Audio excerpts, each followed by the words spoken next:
almost makes the introduction. Good evening, everyone. It is 6:31, so I will call our planning board meeting to order. Large crowd this evening, welcome.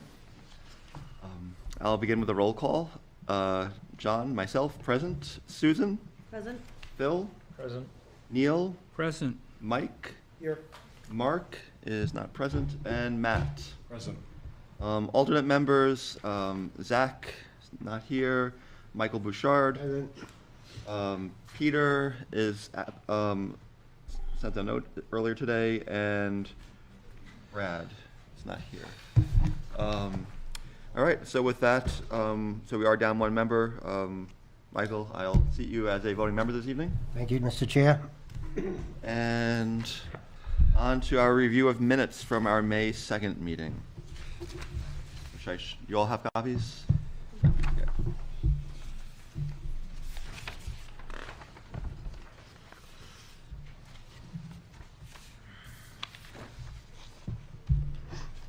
If you care for any minor typos, I found a couple, but nothing serious.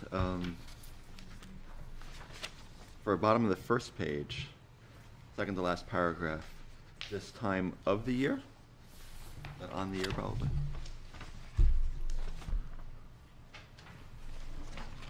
And bottom of the last main full paragraph on the second page, there should be an apostrophe before the S in feasibility. No, in proposals feasibility. Very important things to have on there. Noted. I didn't find anything substantive.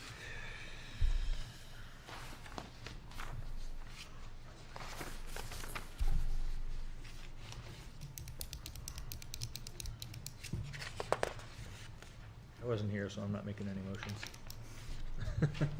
I'll make a motion to accept the minutes of May 16 with corrections. I'll second it. Any further discussion Um, or time needed? The motion was referring to minutes of May 16, but aren't we talking Oh, about minutes of May 12? Oh, May 2? 12, I'm sorry, that's right. I was May looking- 2. May Okay. 2, Yeah. yep. Stand corrected. That slipped right by me, okay. All right, so all in favor? Aye. Opposed? Abstentions? Abstain. All right, so the minutes are approved.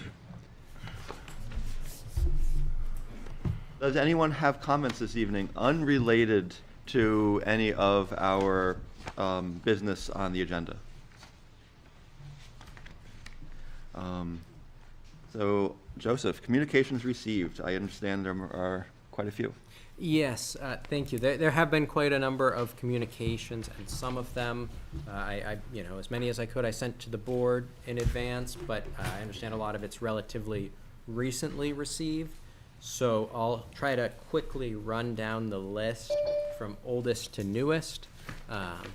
Oldest, the open space residential development standards that the board looked at on May 2nd. The town attorney did get a chance to review them, and he had no substantive comments or concerns. He had two recommendations that were relatively minor in nature. In the waiver section, there was a sentence that should have included the word waiver and did not, so it kind of wasn't clear what that sentence meant, so he suggested adding that, and then adding a sentence to the end of the purpose statement that says the purpose is in line with the town's master plan. So neither of those are necessarily substantive changes, so if the board did decide to incorporate those after the hearing, that's sort of the board's option, the hearing that is scheduled for the 6th. But nothing major, just those not typos, but wording clarifications. We received with regards to the first item on the agenda, we received a communication from the applicant, and I can go into more detail when we get there if the board would prefer that, but essentially asking for more time. And then we also received an update letter from New Hampshire Department of Environmental Services with regards to additional information needed on the wetlands permit. So we were just included on that as a copy. With regards to the BICO request for modification of the infrastructure on Crescent Street and Wildflower Lane, we did receive a statement from BICO, as well as some information that they have compiled, showing some information from the residents, signatures and things like that, that they have put forward in support of their case, or in support of their request. The select board also did discuss this request, but we can certainly get into that as well. With regards to the site plan review for the hotel, we received 5 letters from members of the public that wished to be heard on the case but couldn't attend tonight. So they've asked that the board consider their letters as public comments in their absence. And those are also up front. We also received the review from the town's engineer, the report from his review, though that did come in very recently, so I don't know that the applicant or the board has had much chance to review it in detail yet, but that is here. It is on the table as well. And then, actually, that was the last item for the hotel, last communication received at this point. Can I ask about one other possible communication? Did we hear anything back from the high school to confirm that we have June 3rd? Good question. So I have not received a confirmation. I did proceed with submitting the formal request as they requested me to, but at this time they have not responded with a formal confirmation. So I will follow up with them and make sure we're on for that date. But in my communication with them, I asked about the availability of the date, and they said, please fill out the form. I did fill out the form and submitted it. It was timely received, so unless anything else has changed, I would say we're likely on, but I will get some more definitive confirmation of that. So it's worth mentioning to everyone out here, since we have a pretty large crowd assembled, on June 3rd, the Housing Committee and Planning Board will be hosting another community meeting about housing issues in Plymouth, and to see where we stand now after like a year and a half of looking at this, passing some amendments this year, and where we're going forward from here with some other possible ideas. And so that's June 3rd, which is a Monday, I believe, right? Correct. And tentatively at the high school, but if you're interested, kind of just keep paying attention to announcements that come out. Yeah, the housing study project page on the town's website is a good place to look for information about that. All right. So with that, off to applications and public hearings. Our first hearing is a continuation of a public hearing, Yetton Road Development. So I'll just read off the agenda here. Continuation of public hearing on a site plan review application from Hess Engineering on behalf of YTN TMH LLC to develop an approximately 6,000 square foot building with first floor commercial space and 2 residential units on the second floor, along with associated site and drainage improvements, as well as site improvements to support a potential future phase 2. And I don't believe anyone is here this evening from the, related to this? Okay. So my understanding is that they want to continue to push us down the line a little bit further and work on some revisions to their site plan. Correct, and apologies, there did just pop up a comment in the chat asking about the time of that housing meeting, and I believe that's 6:30. Yes, it is 6:30. And so, yes, exactly. So this was that proposed development on Yetton Road. And, I did have some communication from the applicant, or the applicant's representative, William Hess of Hess Engineering. And he states that we would like to ask for another continuance and are more than happy to waive the 65-day period. We would like to push out a few months, and then goes on. And I did ask if the applicant would be able to submit anything additional or more, more detail of the timeline that they were looking for. We have not received that at this time, but they do. So, of note, 65 days from the date that the planning board accepted the application is before our next meeting. So this is the last meeting that falls within that 65-day period. So the board and the applicant can agree to mutually waive that 65-day time limitation, and that is something that the applicant has asked the board to do.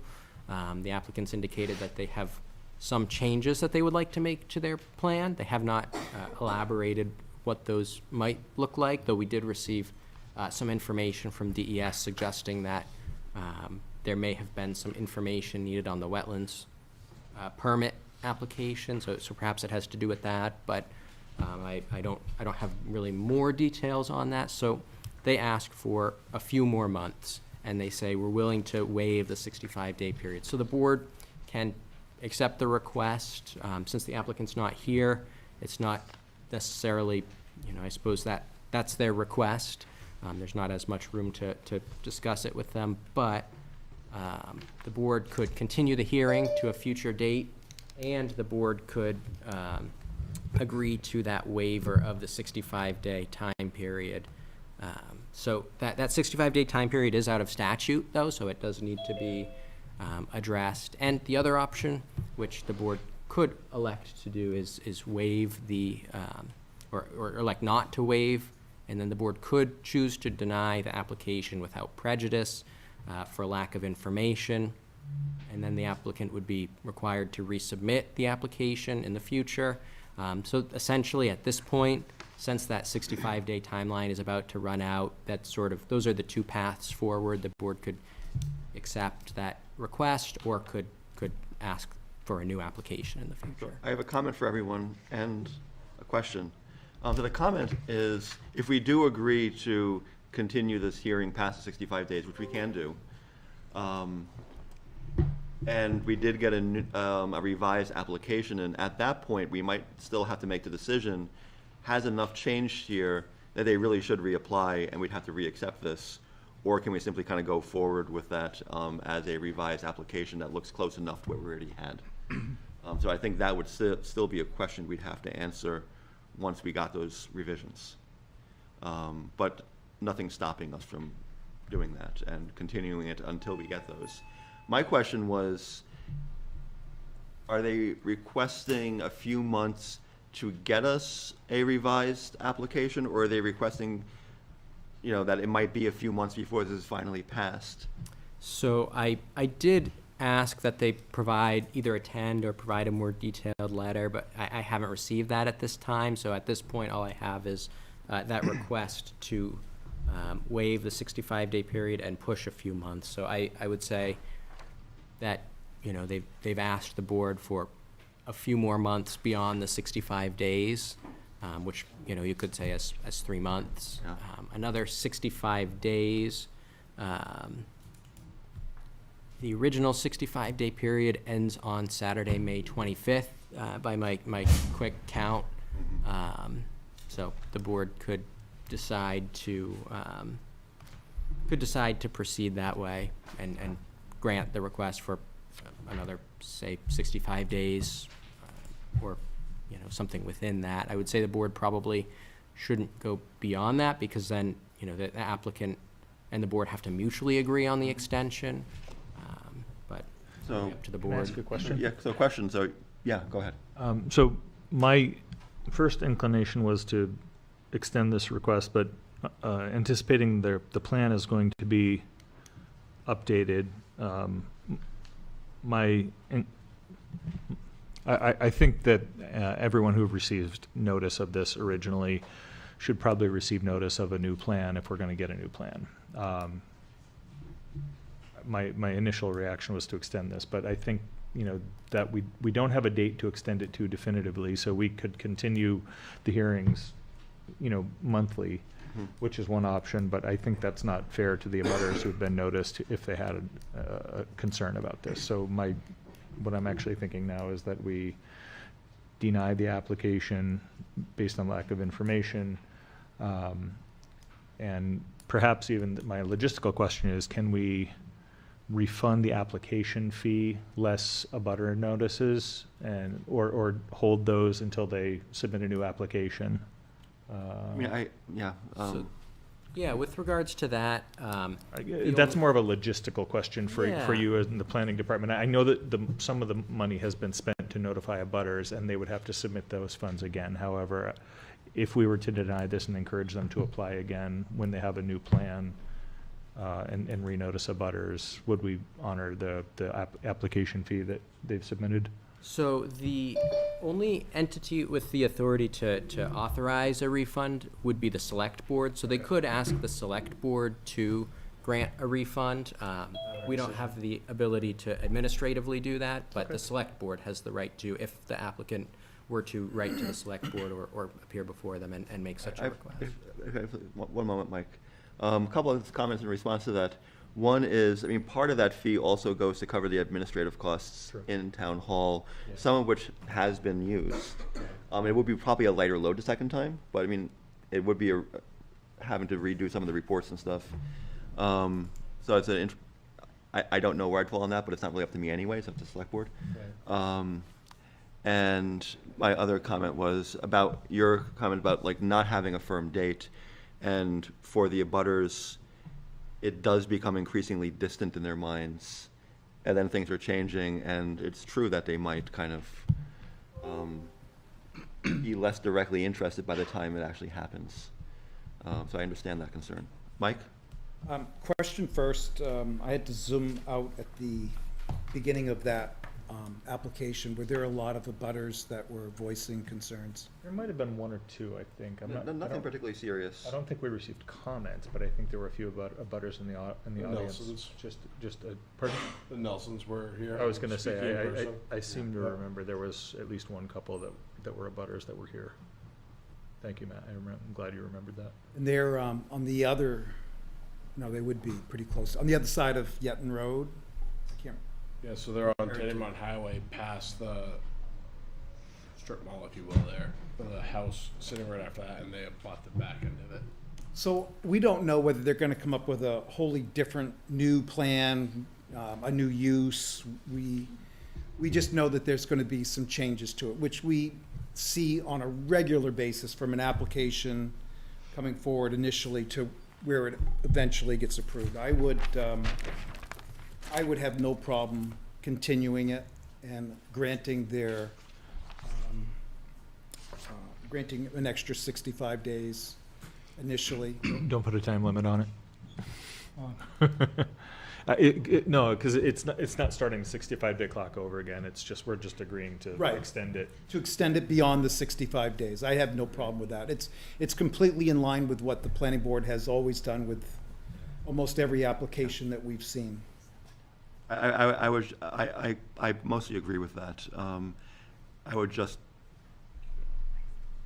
warn us to kind of remain diligent, not to let it keep sliding too long and kind of get stale in the public's and the abutters' minds and all that. But I don't oppose extending it. Yeah? It appears that the concerns of the Wetlands Bureau are extensive Mm-hmm. and probably will require a major rework of that application. Mm-hmm.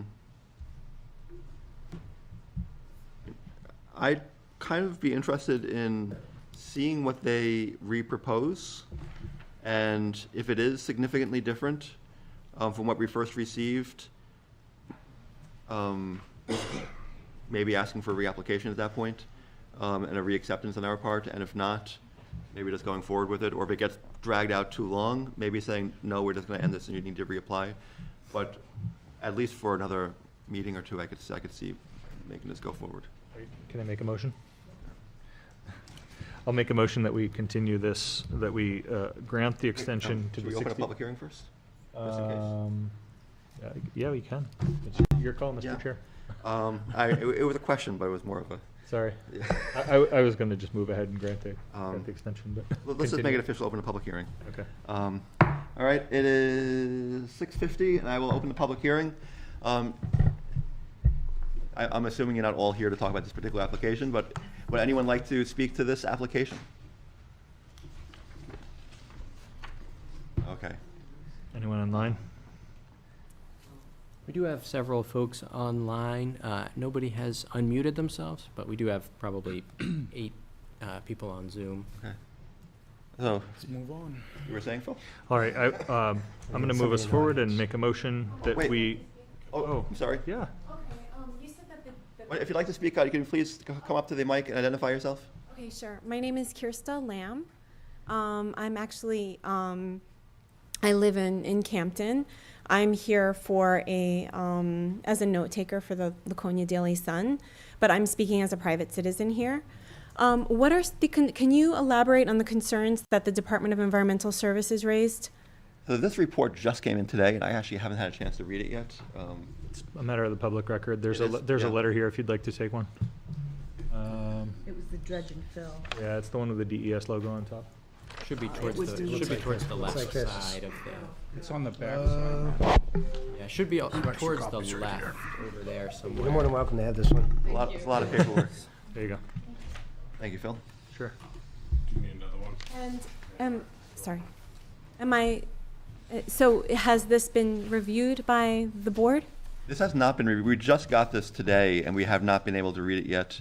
And since the application is still in flux now anyway, since they're changing some things, I imagine some of these questions might remain at the end, but what DES saw is probably not what we're going to see in a month or two whenever this happens.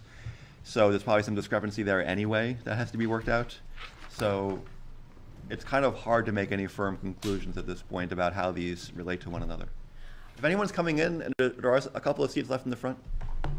And and I'm unclear also on the 65-day waiver. What is that pertaining to? So That- when we accept an application for consideration by the board, there are, by state statute, 65 days we have to approve or decline that application or reject that application. Okay. And an applicant can ask for an extension of that, and it's up to the board whether or not we want to kind of mutually agree to that. And in this case, we have temporarily done so, yes, for at least for another meeting. Or actually, we haven't yet. We're last- thinking about it. Yeah, the last, the last update we got from the applicant was that they had requested an extension to rework the plan. There were some details that they had shared in our initial meeting about, some sewer lines on the property that they weren't sure about, and they may want to investigate further where they are before they finalize their plans. But it sounds like that information, in addition to this, might give them enough need to rework their plan somewhat. So I anticipate we'll see a new plan from them. And has their plan been shared with the public? Yes, it has, and it should be available through the town of Plymouth. I'm not sure if there are copies online in the archive there, but. There are, yep, it's yeah. available. Been on- made available? Yeah. Yeah, it's on the Town of Plymouth website. This is the original plan that was submitted with the original application, because we have not seen Was there, the revised plan. But is there a paper copy somewhere? it's not in this evening's packet, Okay. but on the Town of Plymouth's website, plymouthnh.gov, you can find current and also previous planning board cases. So the plan is up there. That was the one that was shared with us the first time it came. in front of Correct, the us. original. And that was for submitted the meeting, at this April? point, 2 months ago. Yeah. So it would have been March, I think. Yeah. So the work session in March would have been the third Thursday of March. Okay. And so I'm assuming that if you're extending the deadline of the approval Hearing. or the denial, you're extending it Yeah. and giving them more time to make their changes, then there will be more hearings, more chances for the public to comment on the plan or consider the plan. Yes, absolutely. Okay, thank you. Thank you. So at this point, it's an open-ended, the second, reapplication, or not reapplication, the extension is open-ended? At least for our next meeting, and we can decide at that point what we want to do. Our next business meeting. Well, I'm saying that assuming that a motion's going to happen and it's going to pass. Because it is looking that way, but officially that has not happened yet. I keep forgetting that. To look at the plan. Mhm. And can you ask for a reapplication at that point? If it looks significantly different than what we accepted, or if we don't want to keep kicking the ball down the line and continuing the hearing after those 65 days, we can just say, no, we need a new application. We'll look at the facts when we get there and see what looks best, like the best idea. The first step of the application that we have already gone through is we reviewed the materials that were submitted to us. We determined that they met our minimum requirements for application, and we accepted the application as complete. That's kind of the first step. Then once we If do that. there are revisions that change, we may determine that a revision may not have sufficient detail to still be complete. So at that point, we would reevaluate, and if it is, the abutters would be noticed with the new plans, and we would turn it into a new application at that point. Or even if the details have changed enough that what we accepted as complete is so significantly different. Even if it is still complete, we might still want a new application. And re-notification of abutters, that's, there's this new plan now, and so The way we have no crystal ball to see exactly how this is going to play out, but that's where we're at this point, and the logistics of this is that, at the last meeting, we continued the public hearing to this meeting. If we continue the public hearing to our next meeting, then the abutters who have been noticed, it's up to them to keep track of what we're doing, which is why we're debating not extending it, so that when we get a new application, the abutters would get notice of a new application. otherwise we That's the debate we're considering right now. we just noticed the first time. Yes. Yeah. Right. Any further comments on this application?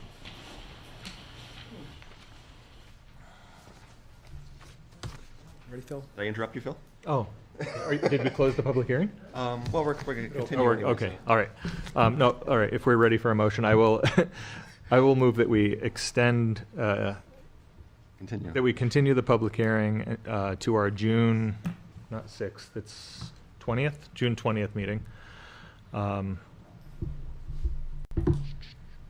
Yes, our next public hearing will be on June 20th. I move that we extend that we continue the public hearing to that point.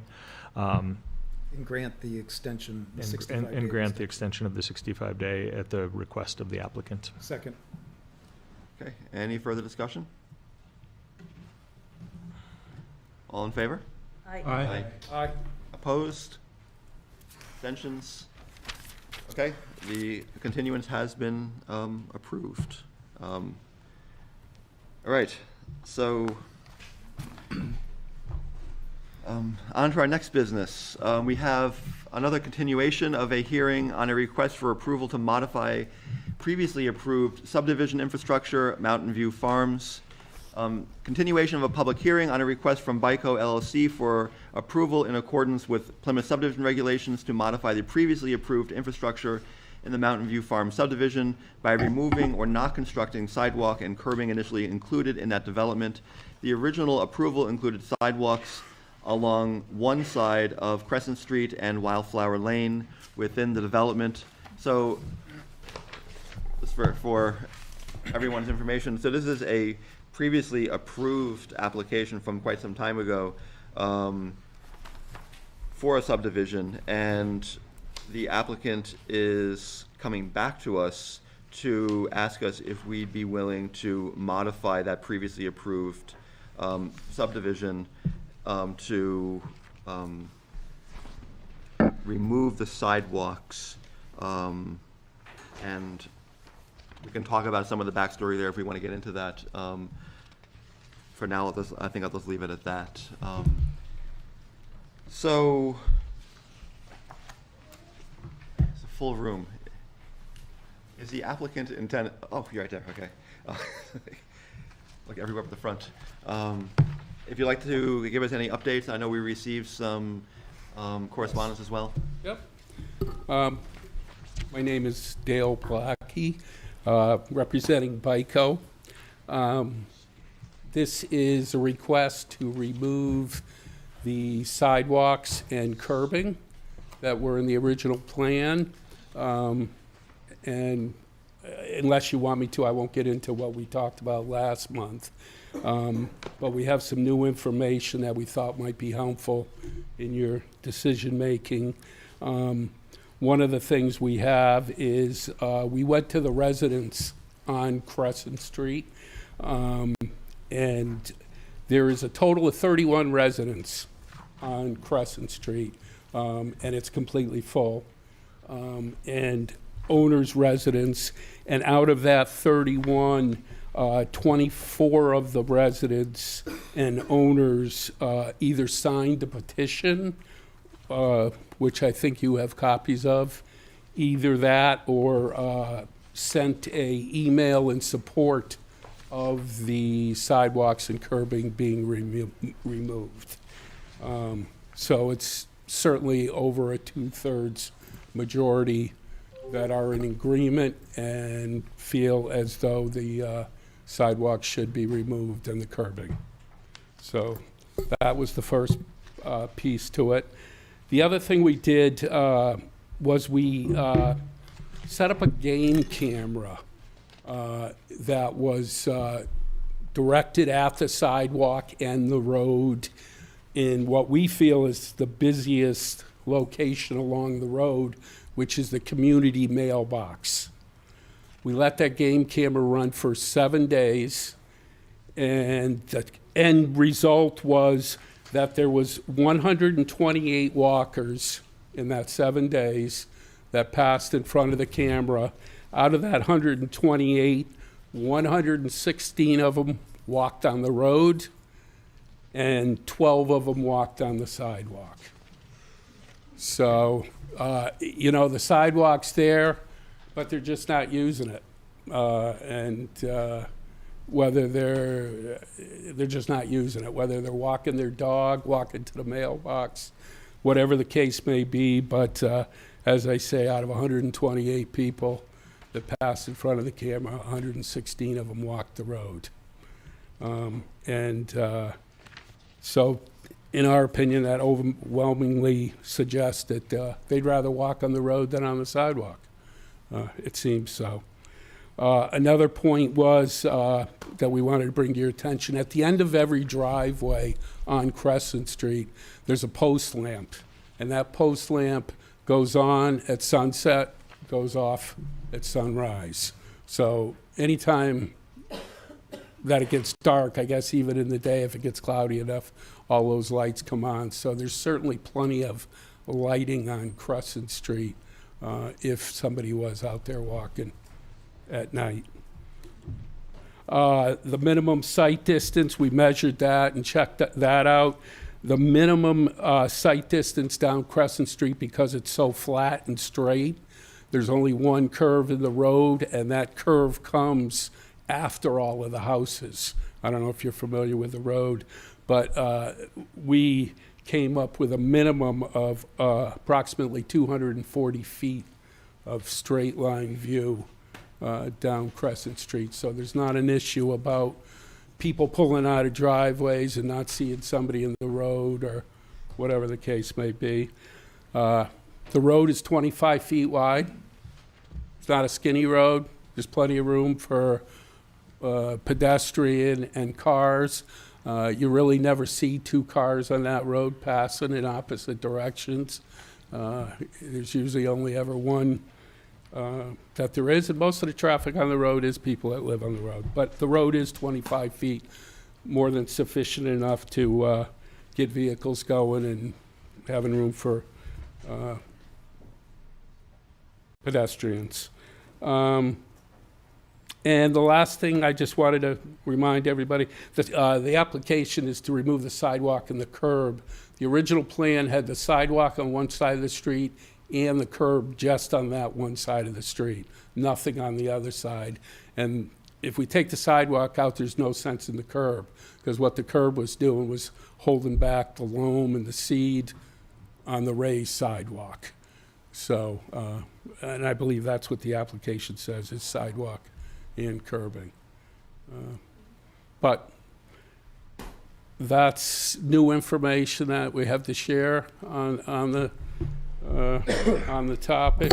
Everything from last time is pretty much the same. I think you have copies of all the petitions and emails from the 24 out of 31 residents. I've got the pictures here too in thumbnail version, but there is, and I could give them to Joseph, or if you wanted them in better view, but like I say, 128 walkers and 116 of them on the road. Well, thank you very much. All right. Do we have any questions or comments from the board at this point?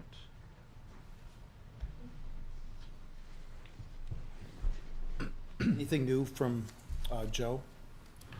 Nothing new from Joe. I did let him know that this was on the agenda, and I understand that the select board and town manager also discussed this on Monday at their meeting. I don't know if you wanted to share about that, Neil?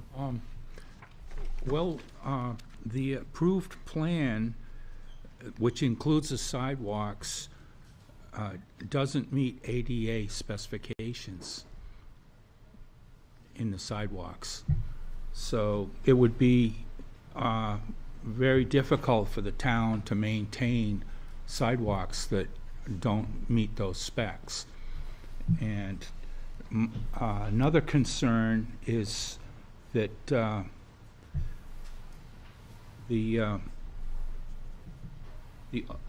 there may be owners who would feel harmed if the sidewalks are not installed.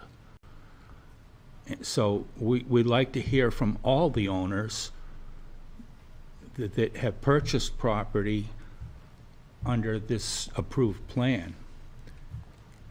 And before we go on, Joseph, could you, do you have any insights into the ADA issue and sidewalks? Yeah, and perhaps Dale can speak to that a little bit too. My understanding is that the only real concern from an ADA perspective is maybe some of the angle. Is that right? I don't know if you wanted to speak to that. Yeah, please. The town engineer has been out to the site and done a complete inspection. He's submitted a report to the town, and in fact, all the sidewalks do meet ADA requirements. And what that situation is every, I think it's 200 feet, and don't hold me to that, there has to be a place where somebody can, in a wheelchair, can pull out of the way. So another person can go on, and we don't have any place that it's even near 200 feet where there isn't a driveway. I was going to say, do driveways meet that requirement? They do meet that requirement, and like I say, Mike Vanali, I think his name is, the town engineer, has been out, done the inspection, and in fact has told us that our sidewalks do meet ADA. The whole issue here is that the town doesn't have a piece of equipment that can plow a 4-foot sidewalk, or a way to get it there if they had one. So that, Well, that is a complication that it could be resolved by contracting. but they've told us they will not take the road over with the sidewalks the way they are, even though, the planning board. I think, is it possible that you can get a response from all the people that have purchased lots? That might be difficult. Like I said, we've got a response from 24 out of 31. The other 7, either don't use email, live in Florida, live in California. We've certainly taken at least 2 and maybe 3 stabs at getting, something from every one of them, and we got 24 to comment, sign a petition, send an email. It could be a point of litigation. The fact that they That's the expected concern. sidewalks when they bought in and wouldn't end up with them. Can I ask a question? Sure. So in the responses from residents, it seems that almost everyone's response is in support of the town adopting the road, is in support of removing the sidewalks so that the town will adopt the road. My concern is that the only option that was presented to them is that in order for the town to adopt the road, the sidewalks have to be removed. And that's a false question. We can require the sidewalks be in place, and the town can take the road. I think the way you approach that is not a very honest way to deal with the residents. Well, along those same lines, I mean, I'd like to clarify, a simple vote of town meeting could make that road a public road. You do not have to go through the select board to do that. The select board have the authority to grant that, but it's not a sole authority. That authority is actually granted to the town vote in statute, and the town has authorized the select board to do that without the town approval. So I think the way you presented this question is not a fair Well, assessment of how this could go forward. I was going to say, my understanding as well from what was mentioned last time was that the keeping of the sidewalks was also, at least presented to this board, connected to increased HOA fees. So it's not just voting on or signing a petition about whether or not you want sidewalks, but also about whether there's money involved in that equation as well. But I also just wanted to kind of step back and remind this board, as a planning board, it's our duty to protect the public, not just today, but 20 years from now, 40 years from now. And I worry that 20 years from now, when the sidewalk is extended along Route 3 North to Fairgrounds Road, and then maybe starting to go further along there, that a select board and town planner in 20 years is going to say, well, why did they remove the sidewalks? Like, now we're connecting everything by sidewalk because there's a whole lot more density over there, which is coming in with projects like this one and others. And we already are looking at proposals by the town to extend the sidewalk to Fairgrounds Road, almost there. And yeah, that will take a long time. And that might not even affect current homeowners. But as a planning board and a planning department, it's the duty of all of us to look at the long vision of this and where we're going. And I would also just mention, I know that the sidewalks, this is a separate issue, the sidewalks are not complete.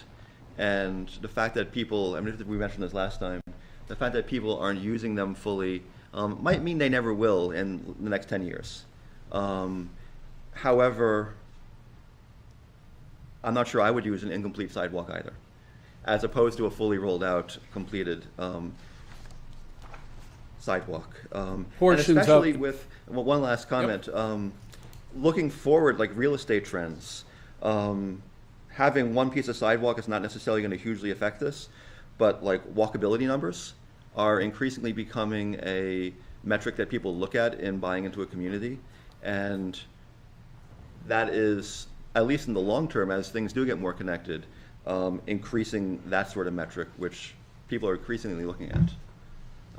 Anyway, I'll stop for now, but. Just so you know, on Crescent Street, there is portions of the, more than half of it is a complete sidewalk. And it's just not being used.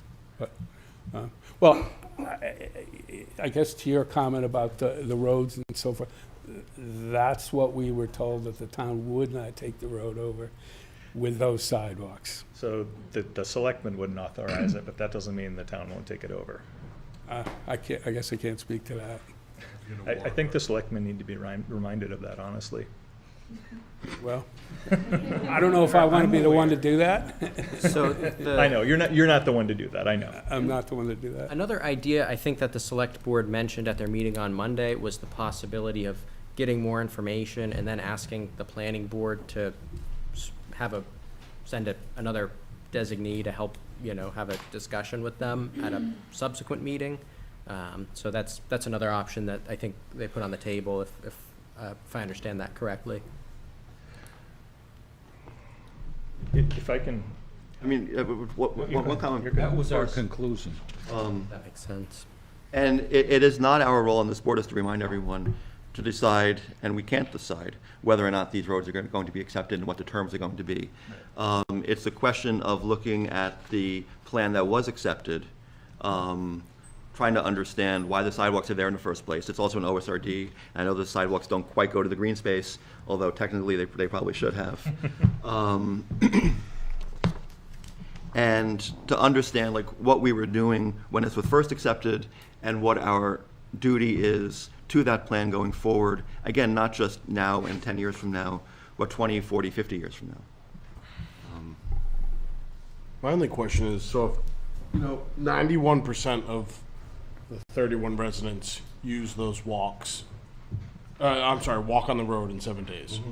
So each resident on average is walking on the road 4 times in a 7-day period.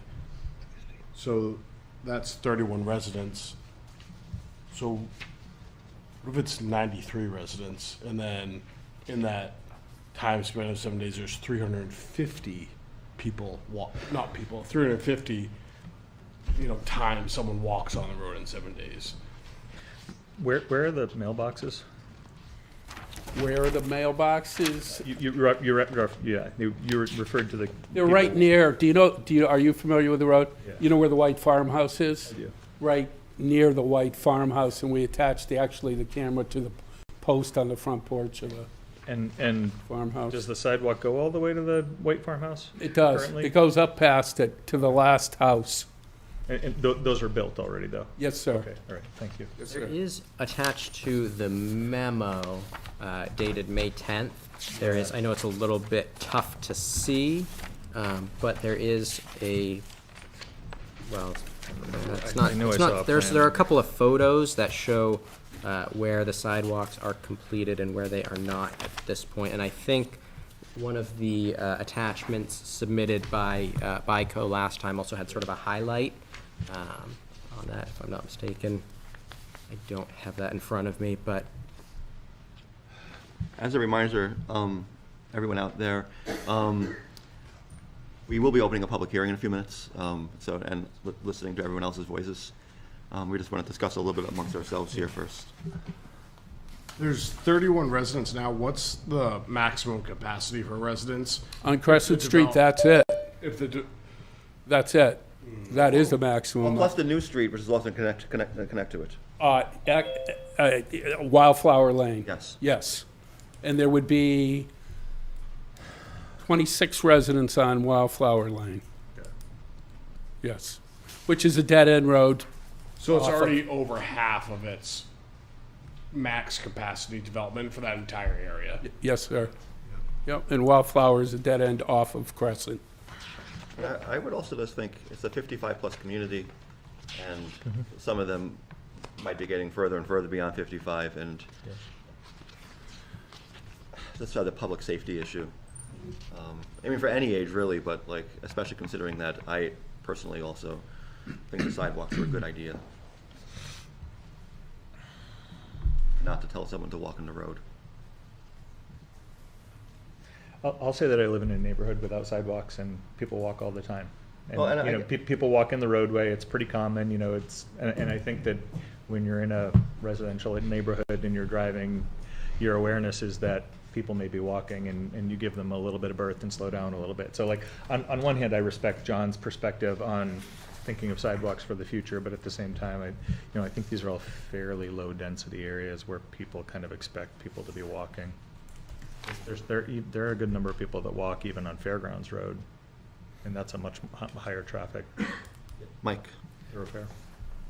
We're gonna leave the possibility on the plan that sidewalks, say we don't require them now, but it still shows on the plan so that no one can say, oh, you can't take my land, put a sidewalk in.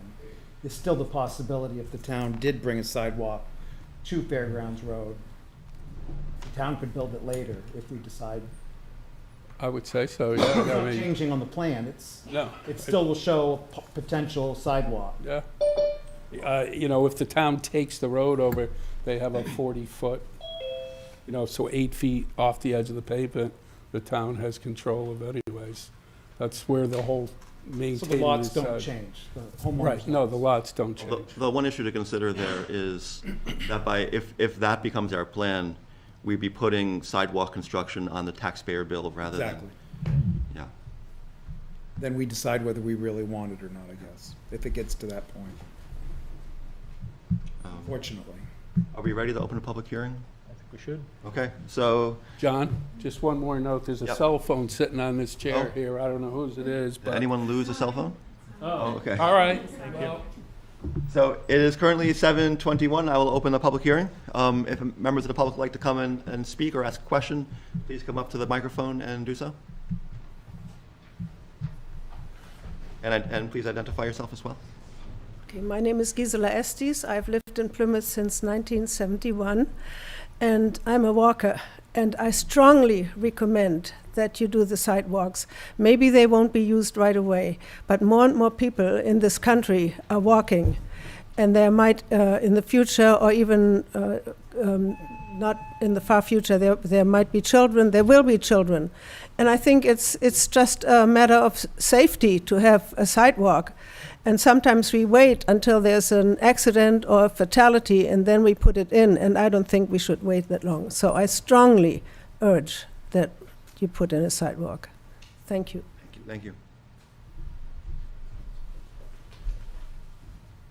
Molly McCann, resident of Plymouth. I'm just curious about the why behind the elimination of the sidewalks, generally speaking.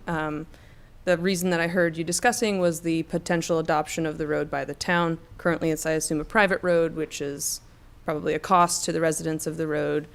And if it is mostly about getting the town to adopt the road, then I guess I feel like we should bring that to town meeting and talk about it. And other than that, I'm really, really curious why the residents would want the sidewalk removed with looking 50 to 70 years down the road. So this is part of the context I kind of like shorted a little bit at the beginning. Okay.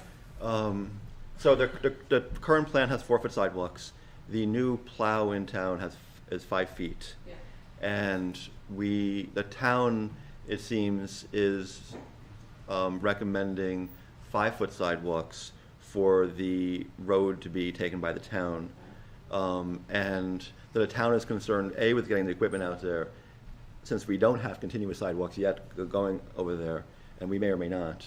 And B, with, there's the question of, well, the developer is not required by their plan to put in any more than 4-foot sidewalks. But they probably would, it looks like, from the select board and engineer and all that, and highway department, if they wanted the town to take the road. And that's a little bit of the broader context. Okay, that all makes sense, but I'm just wondering if there's any other like aesthetic or desires outside of the adoption of the road that the residents feel about the sidewalk, that they just don't like it for some reason, or, you know, I'm just curious about other reasons. I can't speak to that. Should I respond? I mean, if you'd like to. If you'd like to come up and, There are people online who would probably appreciate you to use the mic too. yeah. It's about the town taking over the road. That's what it's about. And the town said they won't do it with the 4-foot sidewalks. So it's put us in a tough position. The town won't take them over with the 4-foot sidewalks. And we've been told that the town wants the sidewalks. They want it, they want the road. They want it by the road agent to the town manager. They want to take over They more want to private take roads? over the road. They That's- said that? Yes, sir. Interesting. I think Joseph can vouch for that, that the town manager said, we would like to take the road over, but we will not take it with those 4-foot sidewalks. Thank you for sharing that. So it's putting us in a, And just in case anybody's wondering about the whole microphone thing, as you mentioned, there's also the people online who will hear better that way. And we also, of course, have PBTV, and they pick up everyone's voices better over the mics, even if we can hear one another. Anyone else who would like to speak to this, either here in person or?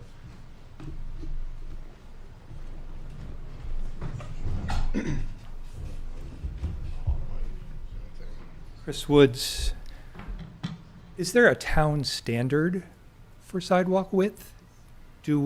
Are there not sidewalks that are under 5 feet in this town? I believe there are currently sidewalks under 5 feet, and then Joseph, you can correct me here, but I think new ones that are being built or upgraded are 5 feet. And I don't know if we have an official town standard that's in writing. I believe you are correct, and I don't want to speak for the road agent, but to my knowledge, there's no, certainly the subdivision regulations specify that the planning board may require sidewalks. They do not spell out specific design criteria for those sidewalks, so I would imagine that in approving a new development, the town would rely on the road agent to advise. So I can't speak to our existing sidewalks. I don't think there's a formal policy that I'm aware of. But Joe Fagnett, the road agent, may have more information on that. Well, it seems like it would be, set some kind of standard. I mean, I've been listening for 20 years to people saying, we need a sidewalk on Fairgrounds Road, this is not a new topic in our part of town. But I'm sensitive to the complexities here, that you already got 4 feet, you need another foot, but, it seems like it'd be nice to make it work.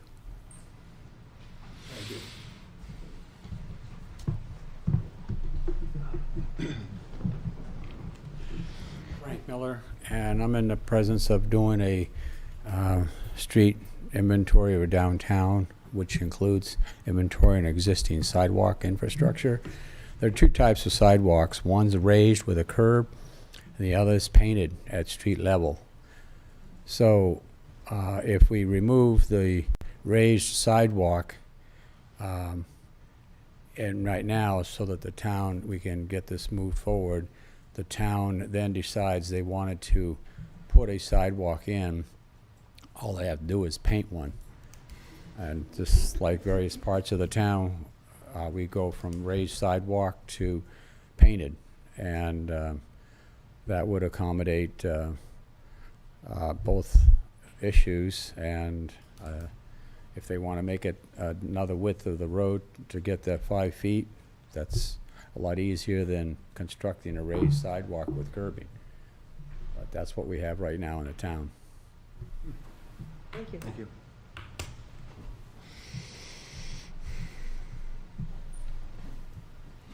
Any further comments from the public? Any comments online? If anyone is on Zoom and would like to speak, please unmute yourself and speak.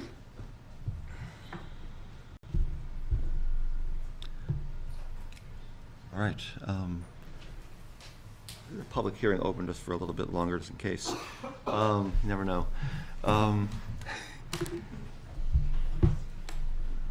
Any thoughts from the board at this point? The select board would like to have more information. And what that looks like is a difficult question.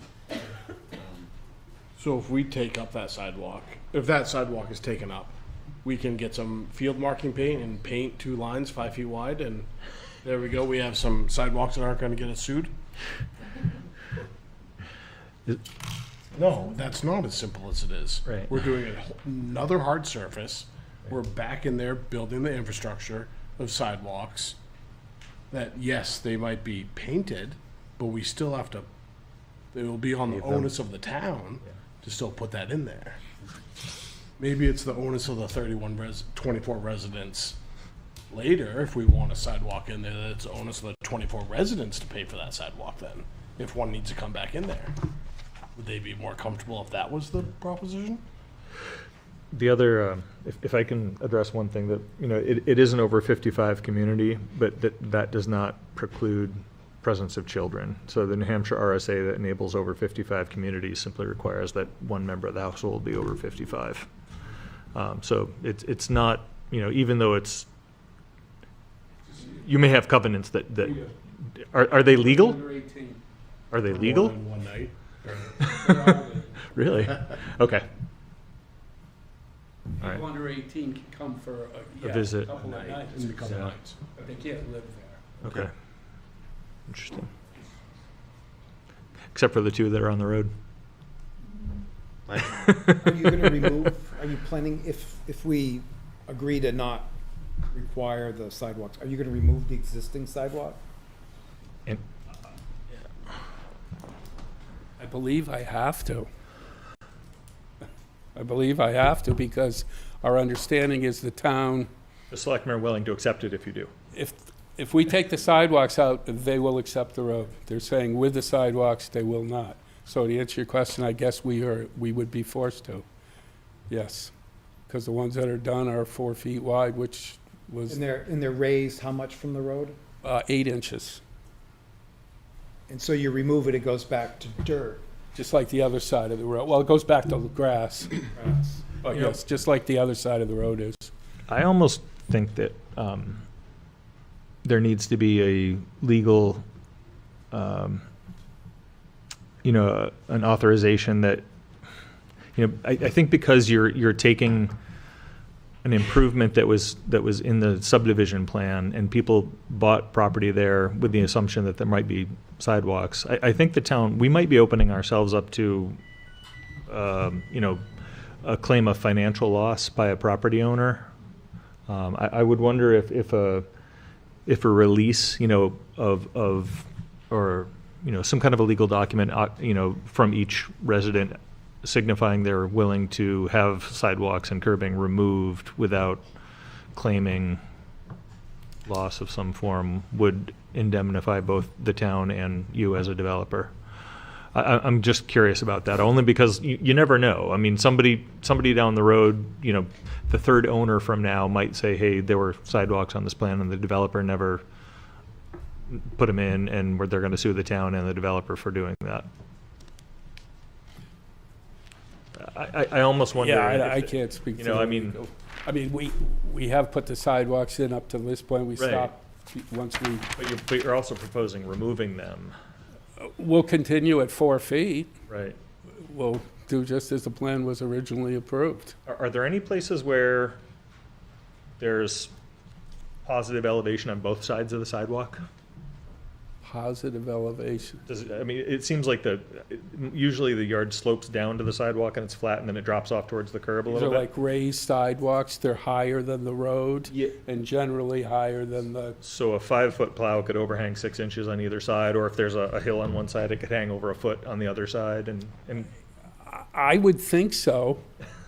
I would think so, but again, I can't speak for them, but also. I guess my question is, are there any places where the sidewalk is lower than grade No. within a foot of the sidewalk? Mm, So That was one of a my 5-foot questions. plow would be fine. The other, just so you, the other thing at the road agent, I guess you would call him, is that what you call him?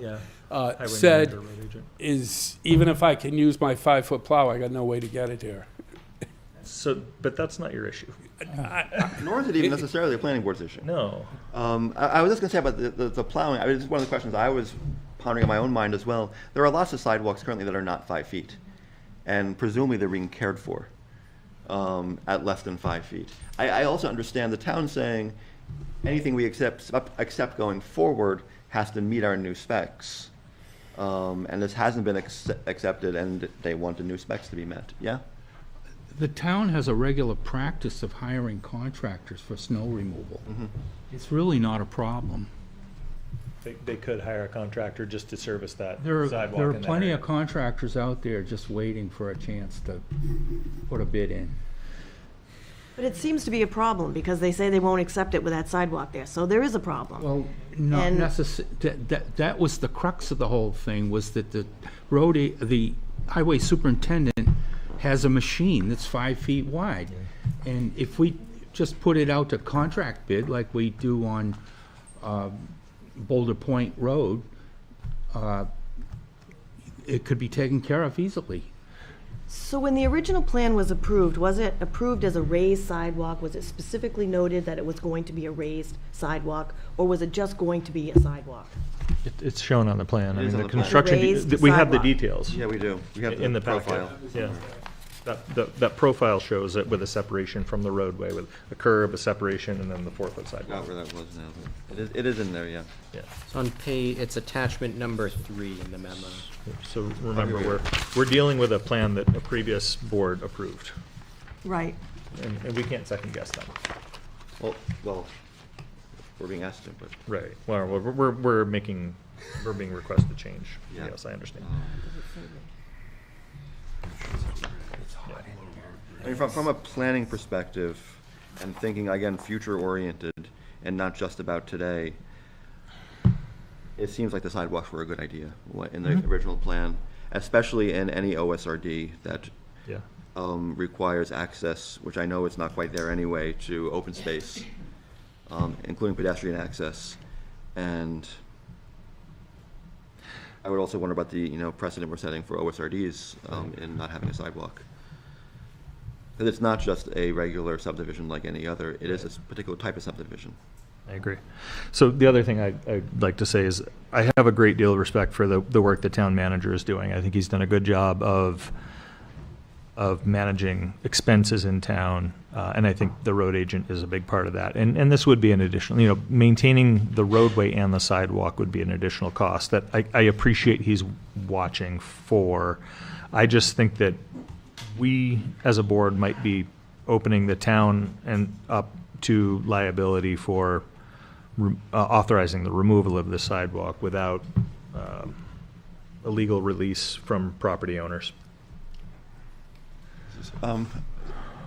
Mike, and then we'll listen to a couple more members of the public again. Yeah. Okay, go ahead. I'm wondering whether there's any thought about having any bike lanes. People that are 55 are getting younger and fitter all the time. And e-bikes are becoming really, really popular. And so how about thinking about for walkers and for bikers to make it safe, when there are cars, and have something established as a bike lane. I would love a kind of complete streets plan for Plymouth that included all that infrastructure. I don't think we can do it right here on this particular plan that's been accepted.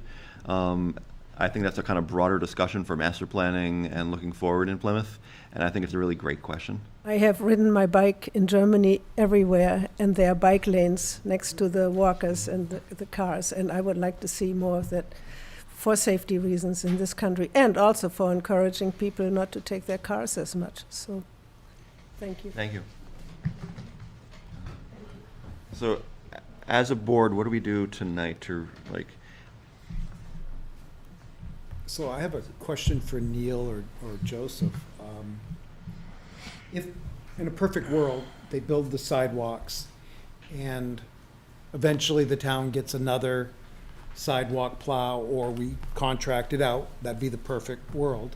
But if their sidewalks remain and the rest are continued to be built, we have to plow the sidewalks? We can't? It's a requirement in the Is it state a of New state? Hampshire. It's Okay. there was a lawsuit a couple of years ago and. if we take the road? Pardon? If we take the road. Yeah, right. But yeah, it's, I think the assumption is that the towns are responsible for plowing sidewalks on public roads. Or at least to make some kind of deal that's used that to plow. I think that ties back to ADA access. Neil, what additional information is the select board requiring? Well, I think they're concerned about the legal liability of taking out the sidewalks that were included in the original plan without all of the owners who have bought into the development specifically authorizing that. And that's a key point. I'd like to have our, I think it would be under the authority of the select board to, I have similar concerns, and I'd like the select board to authorize, or our planning staff at least, to inquire with our town attorney if we would be opening ourselves up to liability for removing an amenity that's in an approved subdivision plan after the transfer of those properties has taken place. I agree with that. It's pretty easy to make plans before something's recorded and properties are sold, but once deeds are recorded and people buy property with the assumption of amenities, I think removing those amenities has a financial impact to those properties, or they could at least make that claim. Mm-hmm. And I do support the town adopting the road. So it sounds like further discussion might be necessary and some more information before we make any kind of decisions. So would that mean getting an opinion from the legal counsel about this? We Is that have, what they're looking for? We have attorneys on retainer that we can consult with. But is that what they want? Is that what they? If you feel that, if the board feels that way, I mean, personally, I feel, I think you know, that we should just keep the sidewalks. I think it's a good idea. But if we do remove them from the plan, I do think this is a really good question. I don't know how you'd actually do this legally. I was trying to think, if you were to amend the subdivision plan, I think you'd have to have every property owner sign the plan to record a change to a plan once it's done. I think, you know, in order for a plan to be recorded with the registry, the owner has to sign it. You can't transfer it until it's signed. Like, do you have a thought on that? Do they own it? Possibly. Just so you know, it's a lot lease community. Oh. They own it. Oh.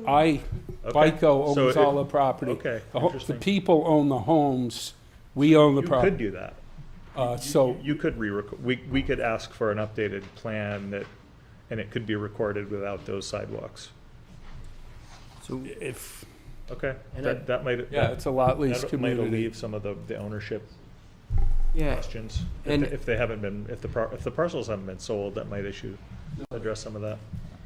yeah. So as far as the actual bounds as well, so the actual engineering details of the road are not typically recorded. The planning board approves the engineering details Right. and the lot lines. The lot line plan typically gets recorded, and the true. engineering plan typically doesn't. So that may be a modification to the portion of the development that was not recorded. True. That's a good point.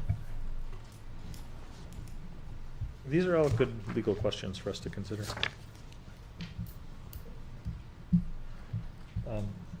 I would, So do we have a consensus that we want to kind of move this to another meeting again and get some more information first? I would move that we continue this to our June 20th hearing, Okay. seeking feedback from the select board and town attorney. Included in that is possibly what it might cost to contract out the sidewalk plowing. I don't think that's for us to worry about. I think that's a select board issue. I don't think that should be part of our decision. I think there is an impact to the town, but I don't know that that should be part of this decision. As a planning board, that's not typically what we Right. deal with. And I don't think it should be what we deal with here.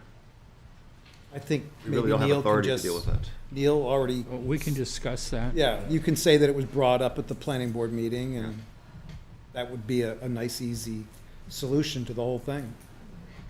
And I know this isn't in our wheelhouse, but I have to say it because it's on my mind, is I'm thinking to 10, 20, 30 years down the road when the onus is on the town to put a sidewalk back in there.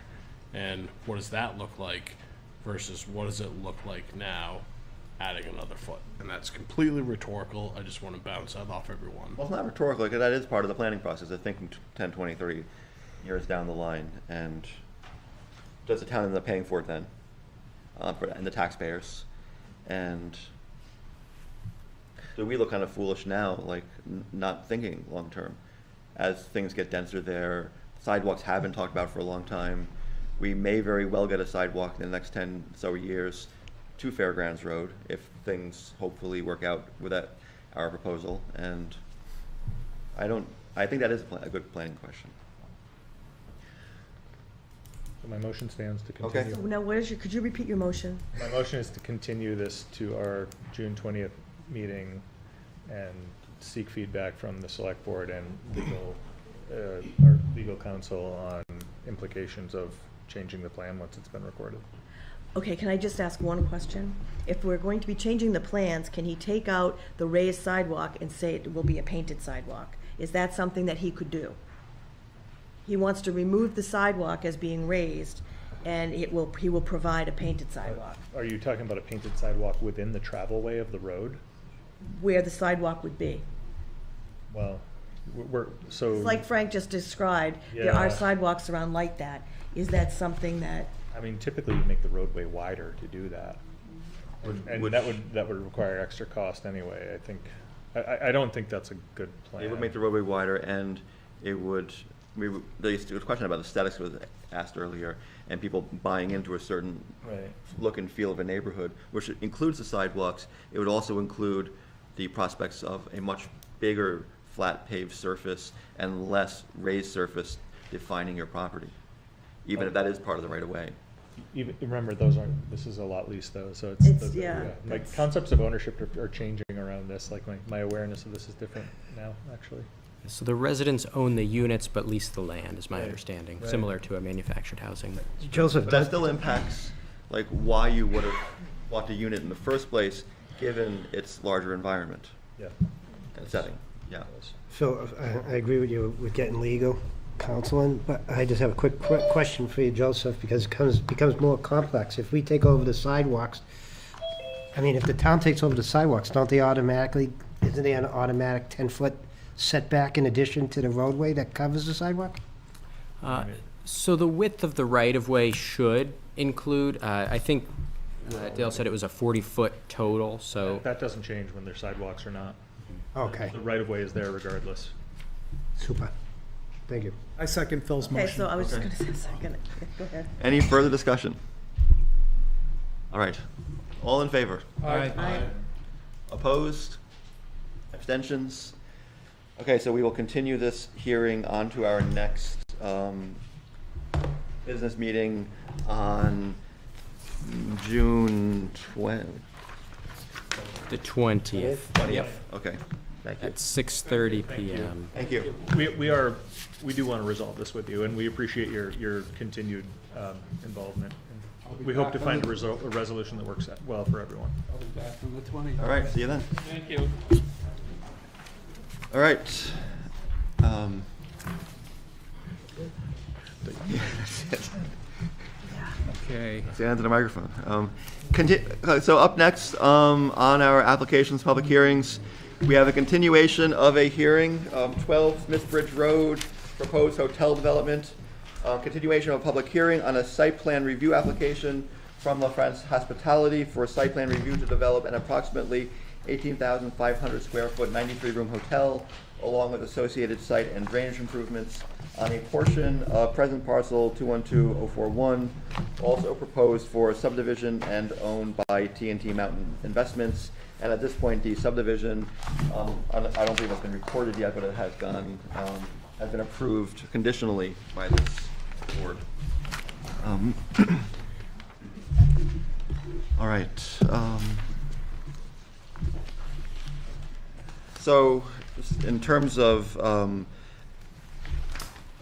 communications received, I think we all received the engineering report earlier today, which has not given a lot of time to reflect on it. Absolutely. And I know we have a few letters from abutters and others in town as well, and a few people in this room. So if you'd like to give us any updates on where we stand? Sure. Do you want the board, the easel and board put just over here? Maybe it's easy for everyone in the audience to see in the board as well. Where can the camera see it, Joseph? Camera's right here, so the camera could pick it, or that camera could pick it up if it's kind of. Couldn't pick it up this over there, because we don't have any room over here. If you want to put it behind you, Joseph, I can grab the camera one over there. All right, excellent. So if that works for you guys, go right ahead. Thank you.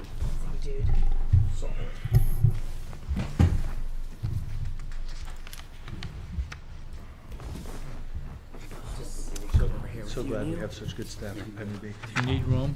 Oh, I'm good. Yeah, just Thank you, now though. put the site plan up first.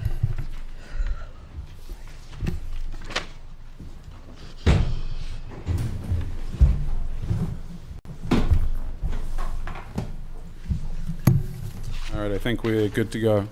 My name's David Sherborne. I'm an architect and vice president at OPG Construction. It's good to be back in front of the planning board and the members of the public. With me tonight is Barry Stowe. He's with OPG Construction. Behind me, I've also got Tim Burkhardt at the back from La France Hospitality, and right behind me is Brian Jones, civil engineer from Allen and Major Associates, and then I believe online is our traffic engineer, Jeffrey Dirk. I'll give you a quick update since our April 18th meeting. A couple of sort of design changes both on the site and the building itself. The first thing we updated, and a lot of these updates were sort of upon reflection and feedback that was received by the public and the board at the last meeting. The first change that we made was the patio previously was on the northwest corner of the hotel, a little closer to the western property line. What we've now done is realign that and put that purely on the north side of the building. You can see on the site plan there what that enables us to do is get that patio a little further away from the western property and the proximity to the vet building, and also enables more existing trees to remain along that property line. You'll also see down towards the southern edge of the western property line, we've added additional landscape screening to address some concerns from the 30 Smithbridge Road property as well. And then, Barry, if you want to flip to the next page, we made some, actually the next board, Barry. The next board, if you look in the top left-hand corner, this is the south facing facade, which is the facade of the building facing Smithbridge Road. From probably think what's in the packet out there, there's been some changes. It was kind of a two-tone grey facade. We've looked to sort of enhance that elevation facing the street, adjust the composition and materials, bringing some stone in down low, adding some additional colours and sort of banding to that to just address and jazz up the facade facing the street. Beyond those enhancements, we've also submitted the flood impact study to the town and NHD, New Hampshire DES, as part of the AOT application. And they've also incorporated the flood study recommendations, which includes driveway culvert and conveyance swale. The chair mentioned that hot off the press earlier this afternoon, we did receive the third-party engineering review from KV Partners. We did have a quick chance to review that. Our stance is items 1 through 6 are all minor comments that we can address as conditions of approval. And then item number 7, we would ask that that be deferred to the NHDOT, given that authority having jurisdiction on the state road. And we're currently in with an application for a highway access permit with them, and understand that we would have to meet any conditions of that permit review and approval. So that's a quick update. We'll turn it over to the board and the public, and here to answer any questions. Thank you very much. Appreciate it. Joseph. Yes. So we just got the engineering report and the kind of cover page from that here as well. It's not summarizing it here. I'm imagining many of us have not read it. I was out all day and just got in at like 6:15, and I know I have not. I glanced at it. Mm-hmm. Can you give us a kind of summary of the key points here? Yeah, so I generally, the first 6 comments as referenced are relatively minor design changes. So number 1 is with regards to the stone apron exiting the culvert under Smithbridge Road. There's some details. Number 2 is with regards to detail of the width of the proposed berm. That's going to be located east of the swale. Mike Vignali recommends, specifying the width there, 4 feet or so, he says, to ensure stability. Infiltration detail, there were some notes in the plan that said that the pond bottom materials would be approved by the soils engineer. And then Mike Vignali recommends adding some specific performance guidelines for those materials due to the importance of infiltration in that basin. Comment number 4 asks for clarification of the detail of the sediment forebay and infiltration basin 1. So this is an ask of his for more detail on that, that specific piece of the drainage infrastructure.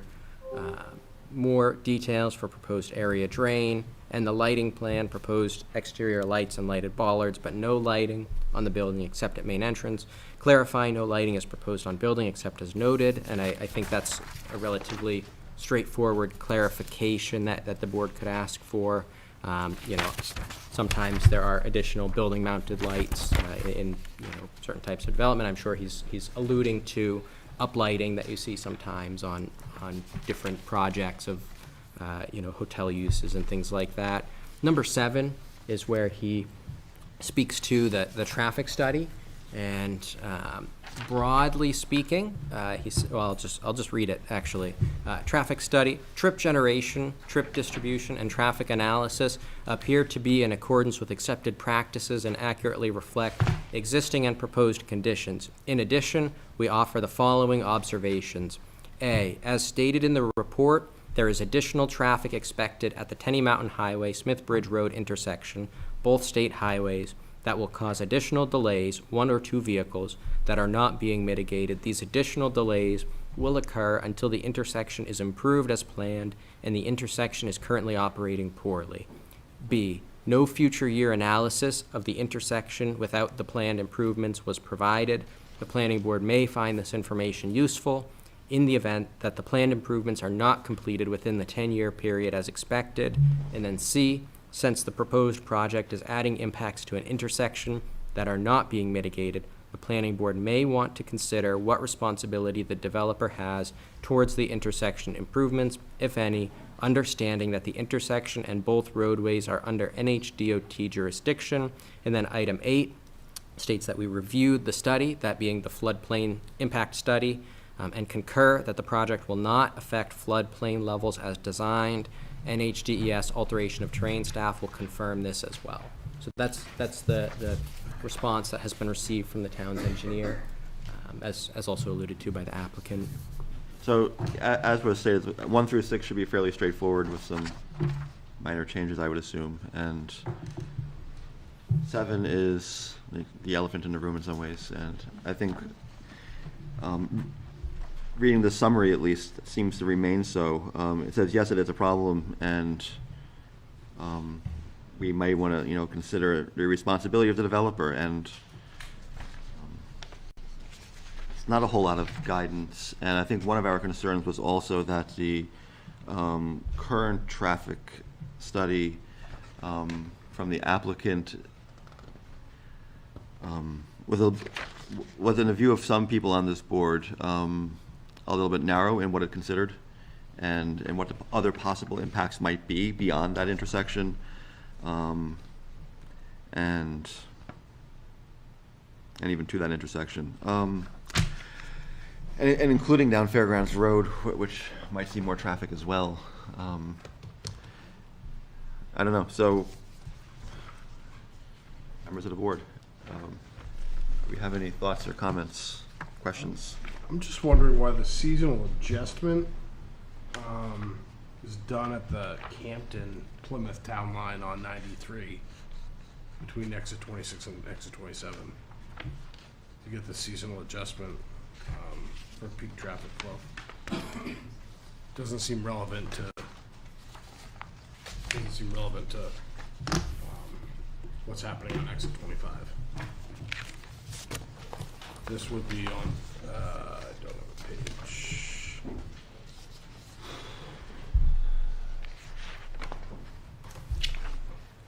It's under seasonal adjustment data. But it's designated as town of Campton between exit 26 and exit 27. Another question that it sounds like their traffic engineer is online. Would you like to direct that to her? Is that something you'd want him to respond to? Yeah, I guess so. It just piques my curiosity. Is that an accurate review? Well, if anyone would like to speak to that? Good evening, Mr. Chairman, members of the board. For the record, Jeffrey Durkin, S and Associates with the Transportation Consultants for the project. The seasonal adjustment count station was provided by the New Hampshire Department of Transportation, so it was not a count station necessarily that we selected on our own. We did have we had a scoping meeting for this project where the Department of Transportation defined the parameters of the assessment that they wanted looked at, and they identified this count station as being representative of how they would see seasonal fluctuations along New Hampshire 25. Okay, thank you. I appreciate that. Can I ask a clarifying question? This is a seasonal adjustment factor, so presuming they're applying this to, there's their base load kind of traffic assumption for Tenny Mountain Highway, and then the seasonal is basically just looking, they do that infrequently along the highway and use that to adjust local impacts? That's correct. And in some cases, because I think what you're getting at is the seasonal fluctuations on Interstate 93 or, other interstates in New Hampshire, the way that the traffic volumes fluctuate are dependent on obviously the type of traffic that's using that roadway. So I think 93 probably I think it skews more towards summertime volumes and those being higher, rather than maybe wintertime conditions. So, but I think in the area in general, what they've seen in looking at the count stations is that data, at least from that count station, is representative of what we would use for establishing peak conditions along New Hampshire 25, just given the overall volume of traffic in the area. Of course, college being in or out of session has some influence as well, especially as we're looking at, Plymouth in particular. But that was the count station they had identified that would be most appropriate to establish adjustment of our traffic counts to what would be considered peak conditions.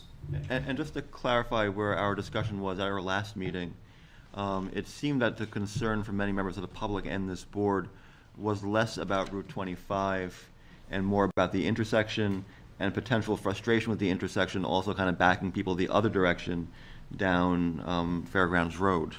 Well, Smith Bridge and Fairgrounds. Yes. Smith Yeah. Bridge and Fairgrounds, right? Exactly, yeah.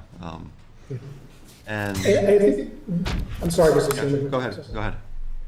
I was going to say, we left the meeting with exactly the same impression that you had in terms of what the concern was. So what we had our opinion, which we expressed at the last hearing. In looking at the type of use that's here, which is the hotel, we did do some additional analysis in terms of what the potential would be. Where would people be coming from that may use Fairgrounds Road to go to the project site? And of course, everyone knows using Waze and other types of mapping software to try to get to where you're going. If you look at using any of that mapping software for origins to the south of Plymouth or south of the site, what you'll find is that traffic is distributed or is assigned to coming directly off of 93 onto 25 coming to the project site. Where we did find that there was a break in terms of traffic using or potentially using Fairgrounds Road, and again, recognizing this is a hotel and a lot of the people that are going to be here are generally coming from outside of the Plymouth area. If you're north or to the east or east of the project site or northeast, that would have a potential for having an option of using either Fairgrounds Road or New Hampshire 25. And our analysis does reflect some assignment of traffic to Fairgrounds Road, albeit it was a small portion, about 5% of the traffic associated with the hotel. But as we're looking at those numbers, I think the idea of saying people are going to use Fairgrounds Road or some portion may, we don't dispute that that's going to be the case. The question is, any traffic, I think from the standpoint of what people live along that road, any increase is something of concern. It's a concern to the planning board.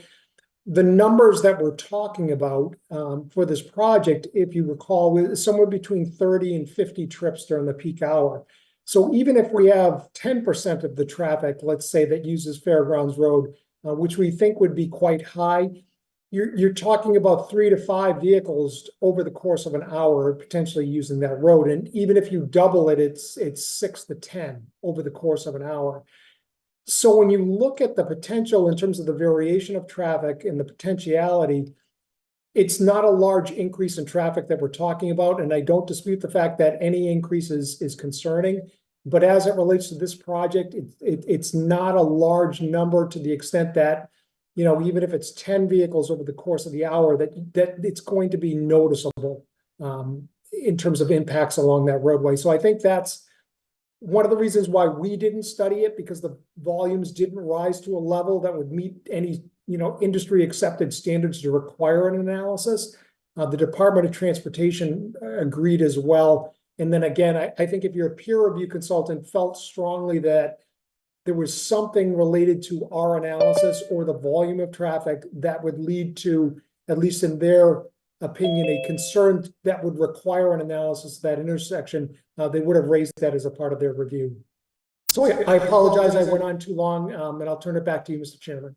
Thank you. Thank you. Sue? Has anyone come up with any other option for how to handle this excess traffic? I haven't heard any suggestions, like maybe we could do, I don't know what, but is there any ideas out there of how this may be handled? Let's clarify, are you thinking fairgrounds or the intersection or both? I'm or- thinking both. I mean, obviously, they're both an issue for everyone. And whether it's 10 cars an hour, 5 cars an hour, that's a huge impact for that area. And I just don't feel like I'm hearing any suggestions or any ideas from possibly you folks that we may even be able to start negotiating or anything.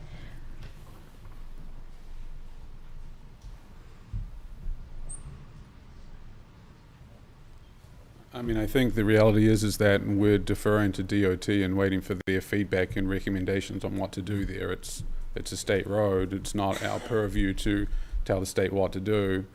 Rather, they need to tell us what impact the hotel has on their state road, and they'll tell us what they think needs to be done. We know that there's a 10-year or long-term plan, and it seems to be continues to be pushed out. But at this point, our hands are tied a little bit that we're waiting for the DOT to weigh back in on their recommendations. Thank you. So, did you have something to say? So, question on the board. So,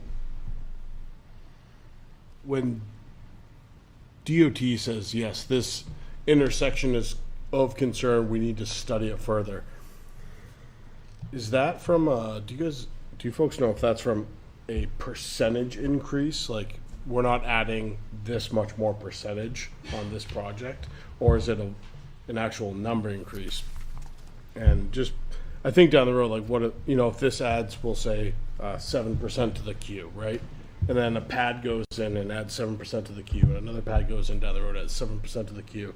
Although we're staying underneath that threshold to really raise concern because it lands under that, but then all of a sudden we look forward, we're like, well, we're 42% over the threshold, but we stayed under it every time because we never triggered that larger response or concern.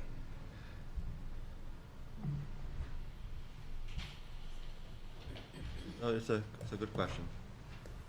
And I know we're here to focus on this application. No, I know, today. I know. So we're dealing with an intersection that we've all identified as it can't handle what it is currently seeing. And there are some numbers in the traffic study that was provided that I think talk about percentages and certainly about raw numbers of cars queuing and cars going through the intersection and so forth. And it will impact that, and it will get worse. And nobody likes it right now. And it's going to be worse. And as you say, and as they said, incrementally worse. And we've seen it getting incrementally worse for a long time. And this is going to be a big increment in those increments. But still, it's a concern. I'd like to note that we've received several pieces of written Yes, we have. input. I'd be curious to get more input from the public at this point.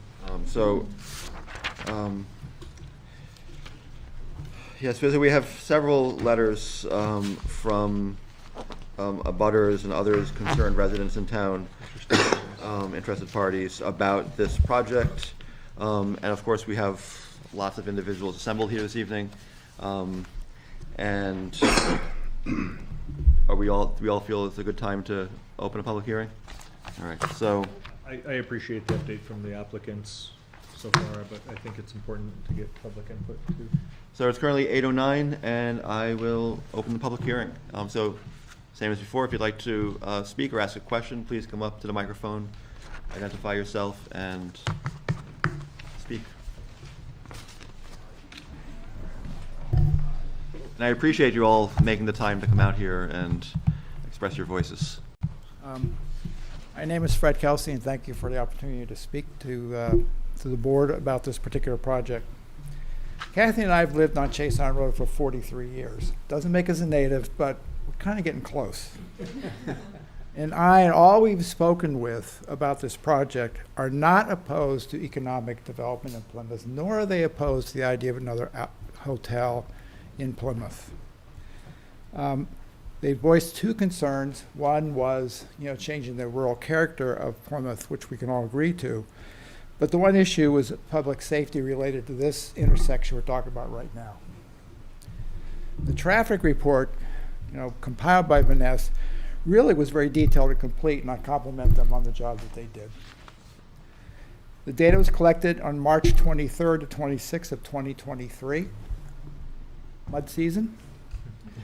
It was then adjusted to seasonal variation from the traffic data at the DOT in the Campton-Plymouth line, as they pointed out. Interesting numbers. The data shows the average weekday traffic on Tenny Mountain Highway is 12,405 vehicles. And there were 64 left-hand turns off Smithbridge Road during the peak morning hour of 7:45 to 8:45 in the morning. This is based on the 3/23/24 data. The report then projects there'll be initial 410 vehicles on Smithbridge Road, 205 turning left and 205 turning right. That's from the hotel, not onto the highway. Just make that clear. Which is, as a result of that, they projected there would be 71 people on peak time making a left-hand turn out of Smithbridge Road, which is a 30% increase from now. For the sake of brevity, I'm not going to go through the other analysis. They all trend the same way. So, and I want to just add 3 more additional facts that don't show up in the data. Number one, 80% of the traffic that comes out of Smithbridge Road turns left, as I think we all know. Secondly, that intersection is currently categorized as a category F by the New Hampshire DOT, which we've already discussed. This is already a failing intersection. And not surprisingly, there was an accident just last Saturday at that I've confirmed with the police department. So there are 3 other little pieces of information that don't show up in the data that I'd like to share. Number one, already many commuters, and I'm one of them, avoid going to that intersection if I can. And other people do the same thing. They'll go either west to Rumney and pick up 25 that way if they're that end of the community. They'll divert down Fairground Roads, or they'll turn right at Tenny Mountain Highway and go to a parking lot, the co-op or whatever, make a U-turn in and go into town. Okay? Second thing, we've all experienced near misses at that intersection. And we also know that we sometimes make a dash into that intersection well above our feeling of comfort driving anywhere, including Boston. And there is no data that I could find that accounts for some of the seasonal stuff, including the playing fields next to the Smith Bridge. And also the traffic now, increasingly we're seeing at the farm stand at Longview Farms and the food truck. So there's a lot of stuff going on here, and I just ask that the board consider the impact of this project really as a public safety issue. This is of some concern to me from my previous job being a physician. So again, thank you for listening, and I'll just leave a copy of these comments on the table. Thank you very much. Thank you. Thank you. Will you enter those into record? Yes. Yep.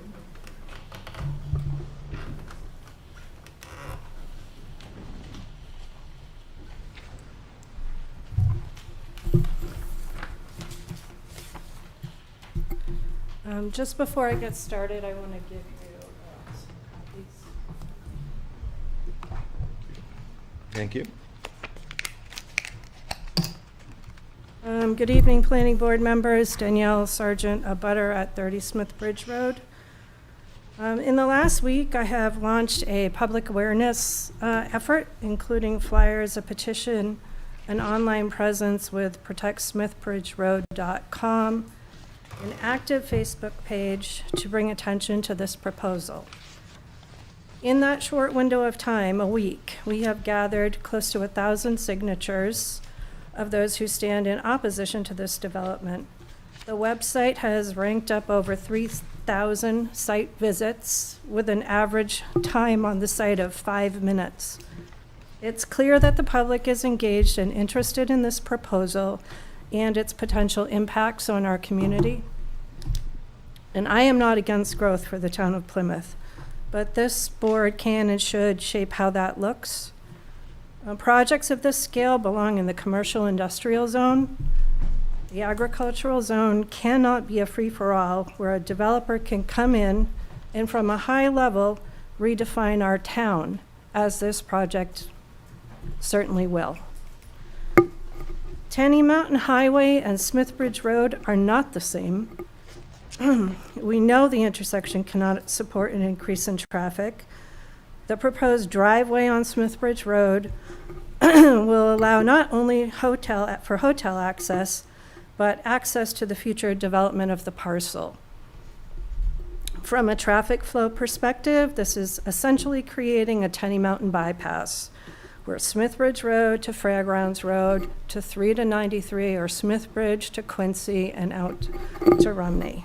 I have spoken with Tim Burkhart from LaFrance Hospitality, and I have reiterated my concerns of land and water quality, including my well water, which is very close to their proposed retaining pond.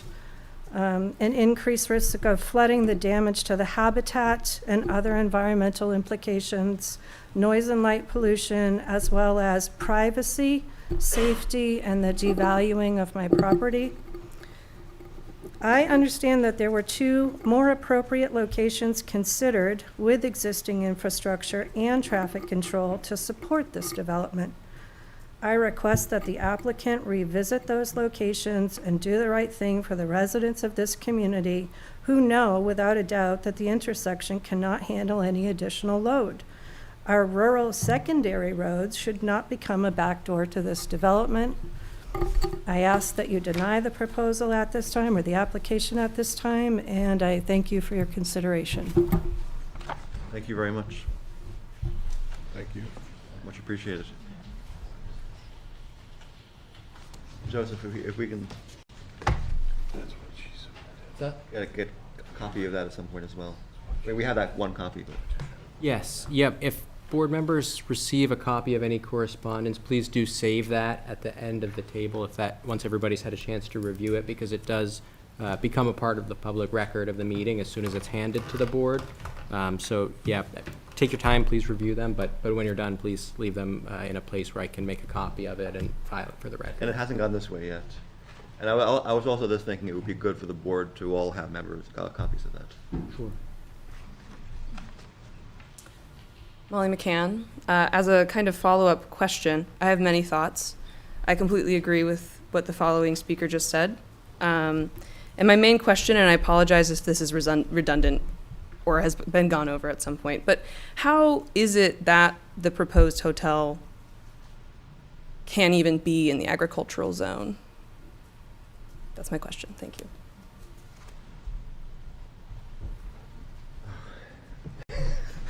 You're looking at me. You're talking a lot tonight. Now you look at me. No. So the agricultural zone does allow quite a bit. In addition to agriculture, and in addition to residential, and it does allow quite a bit. And I would say to anyone who is concerned that the agricultural zone might allow too much, like this hotel could really be built anywhere in the agricultural zone, in theory, come to our planning board meetings, express your concerns about our zoning and how it's impacting your communities, and keep reminding us if you have concerns about our zoning, and if you'd like those concerns to be heard and addressed.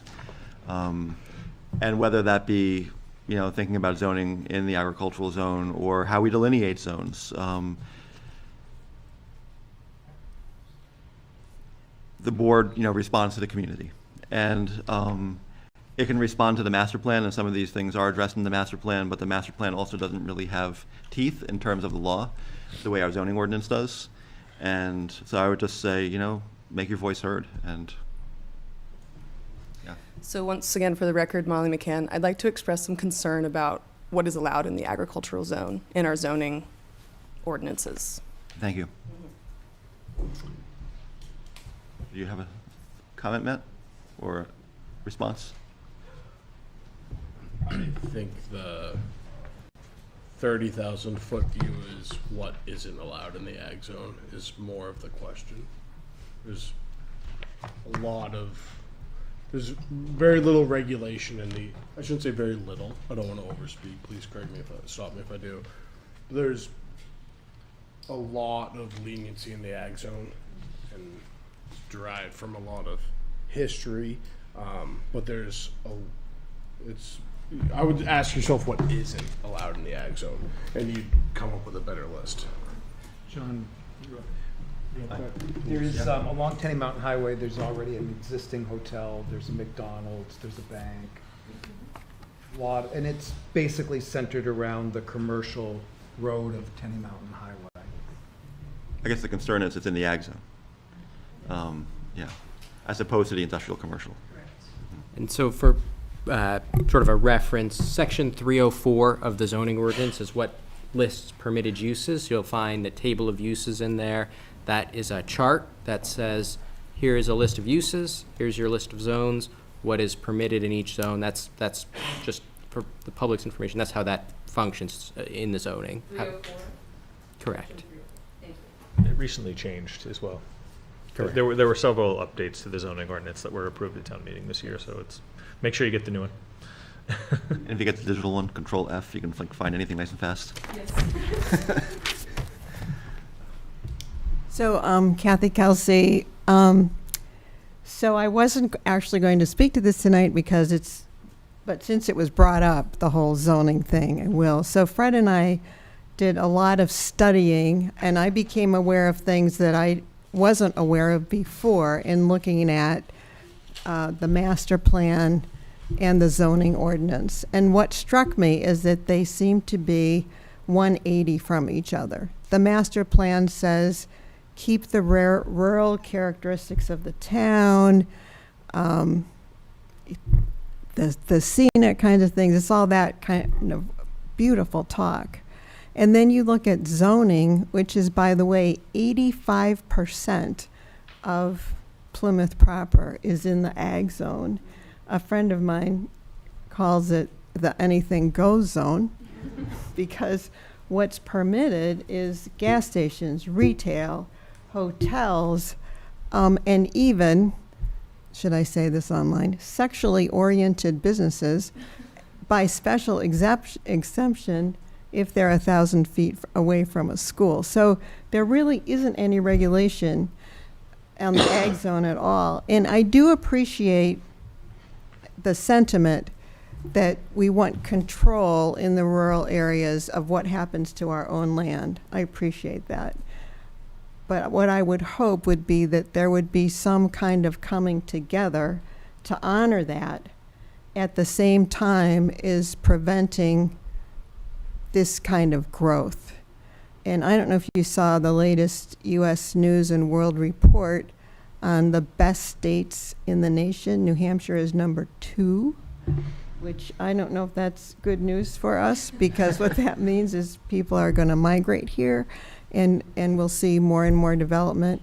So this is kind of a call to everyone in this room and the community to start looking at zoning and see if we can come to some kind of agreement so we're not facing application by application over and over again. Thank you. Thank you. Thank you for speaking. And just to kind of step in for a moment, as a reminder, so whatever is currently in our zoning, of course, is what counts for this application. And we shouldn't get too far off tonight, but if you do have concerns, definitely voice them to the board. And yeah. Does anybody else have any comments or questions? I'm Joan Turley. I'm chair of the Conservation Commission. So I have many concerns about this project, particularly the impact on the Baker River. Anything along the Baker River corridor is highly sensitive, but that isn't specific to this project. My question for the project is there another phase to this? I mean, this is this one project, but are there future plans for this property? We can only handle the one application that's in front of us. So we did. We don't I'm know. thinking about the traffic situation, and So but you can only handle this. We can only handle this application tonight. Exactly. We did do a subdivision, which included the driveway, which stubbed out to the other side. But that's all kind of immaterial at this point because we don't actually have anything there. It's Right. possible that the other portion of that parcel could be.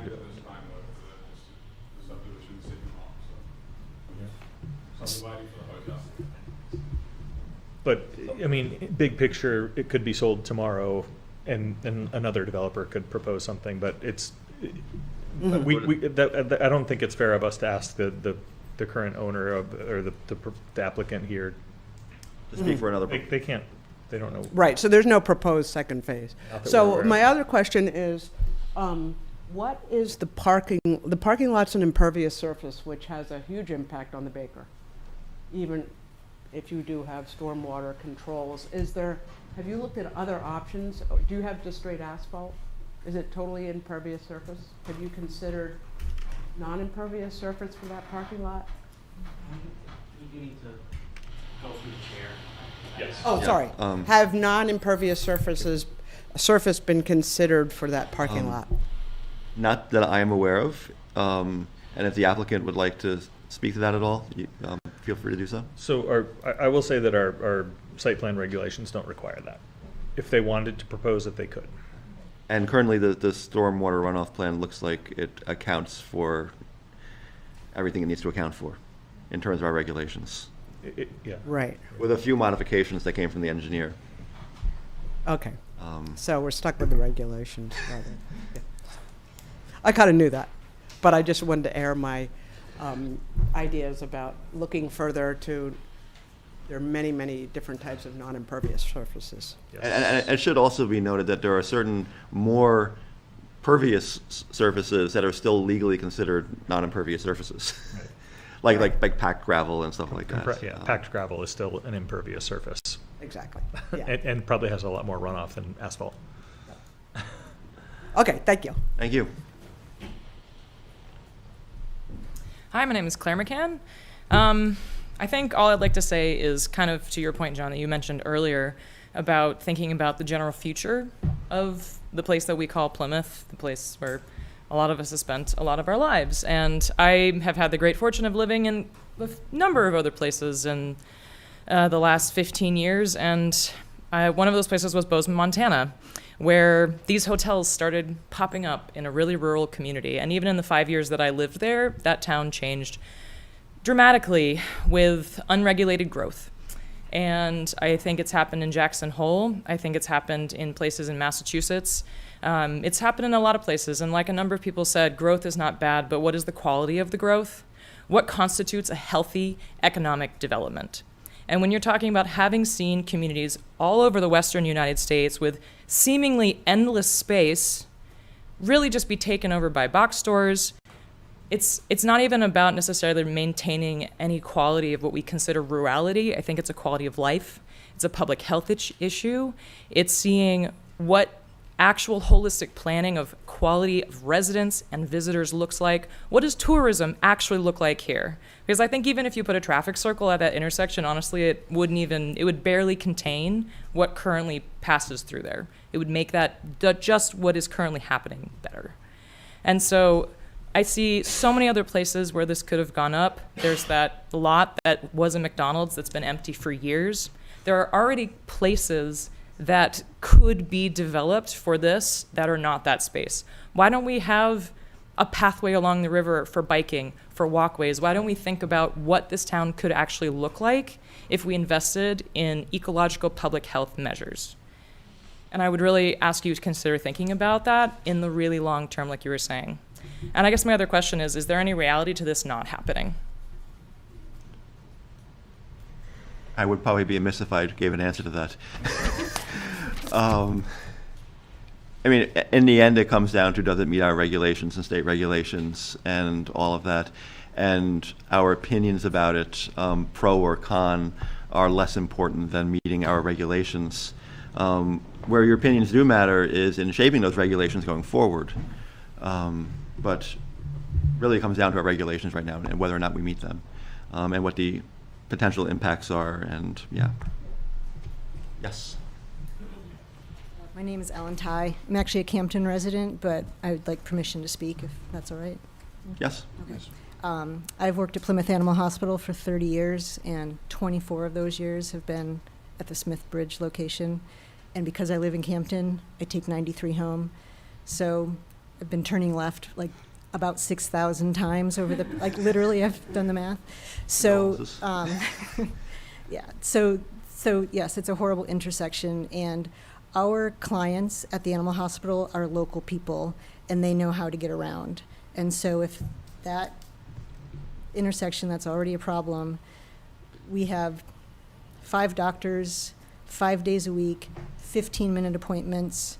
That's, depending on the day, 80 to 90 cars coming out of our parking lot at the animal hospital who need a place to go. And these are all local people, and if it's a pain in the neck to go out to Tenny Mountain any more than it is right now, they're going to be taking Quincy Road and Fairgrounds Road. So it's not just the hotel people who are looking for an alternative escape route, it's our town citizens and people who know their way around. And I'm a runner. I run on Fairgrounds Road all the time, and it's already, as we all know, it's already a horrible road. And I just think it's our business, unfortunately, that's going to be feeding a lot of the problem if that hotel goes in. So, thank you. Thank you. I agree with all the concerns that all the other people have had, and I'm one of the people who takes a right turn and then turns around at the New Hampshire Co-op instead of trying to dash out. But anyway, I have another concern that hasn't been brought up yet, and that's our food security or insecurity. We all know that the climate is changing, and it's not changing for the better, and it's going to be harder and harder for us to have enough food, and with the oil and everything, food right now is brought in, and we should preserve any land that we have where we would eventually be able to grow our own food without developing it. I think that's really, really important as we look forward. I don't have to worry anymore for during my lifetime, but we should consider the generation of our children and grandchildren and following, that they have the opportunity to grow their own food here when it's not so easy to get it from somewhere else, where there are droughts or floods or whatever. Thank you. Thank you.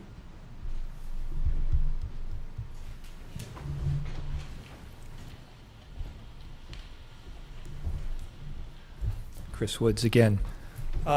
It seems like the key issue here, I mean, I'm certainly concerned about traffic. I live on Fairgrounds Road. We've all covered that this evening.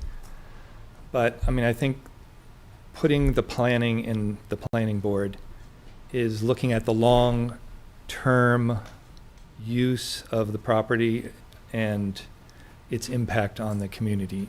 You know, Chairman Christ, you spoke to that before. You have an obligation, not just to the current state of things, but to the way things are going forward. We don't know when the state of New Hampshire is going to decide to improve the malfunction junction. So it could be 10 years from now. We don't know when. And until that time, I think this parcel and the one adjacent to it need a different consideration because of its impacts on the traffic. Thanks. Thank you. Thank you.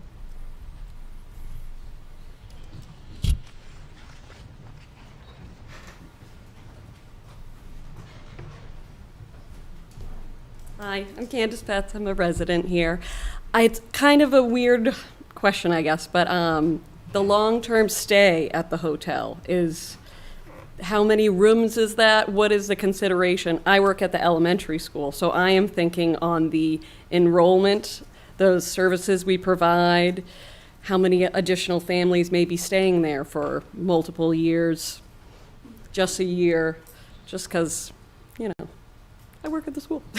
Well, that would be my one question about long-term stay and how that could affect in the long run. Thank you. I think the applicant did address some of those questions our last meeting. If you want to say a few words about that again.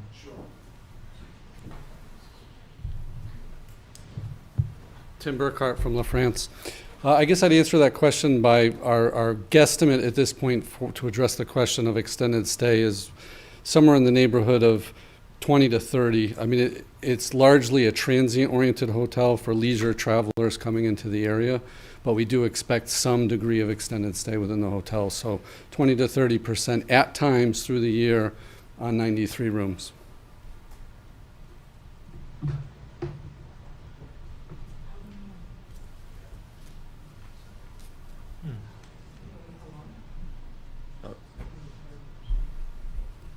Molly McCann, follow-up question to the 20 to 30% of rooms, I believe. Is that, did we get a number of days expected? What, like, how long?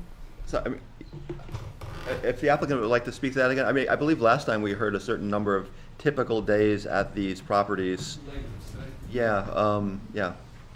So extended stay is really, in the industry, is defined as 4+ nights. So we're not necessarily talking about years, we're just talking about anything, typically 4 to 7, 4 to 10. Could there be somebody for a month? Quite possibly, but I think somebody asked to maybe in relation to the school system possibly, and I believe you would need to be a resident to enroll into the school system. I don't want to speak to that, but I think that was maybe part of the question.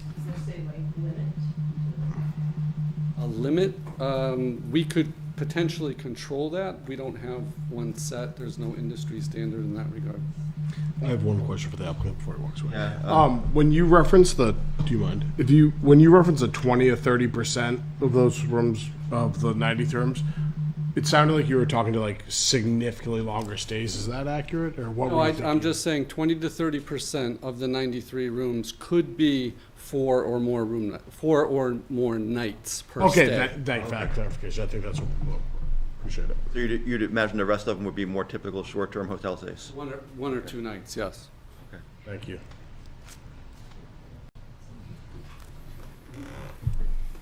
Are there, oh, yes. Hi, I'm Nate Everts from Longview Farm. We're right down the road, and yeah, I guess everyone's been talking about it, but our biggest concern is really the intersection, and I don't think that this should really move forward. I mean, I'm all for, I know the town has to grow and stuff like that, but until something's done with that intersection on Smith Bridge Road, I just don't see. I mean, the farm's getting 400 to 600 cars in our parking lot, weekends, July through September. And, I don't think that's accounted for in their study. And most customers that come, if they're going to complain about one thing, either the corn not being ready or pulling back out onto 25, and I just think if we're talking long term and, the possibilities that more stuff could go into that field, like, something has to be done about that intersection. And if it's not, somebody's gonna, yeah, go ahead, sorry. I was just asking for a clarification. You said 400 to 600 cars in your parking lot. Is that per day?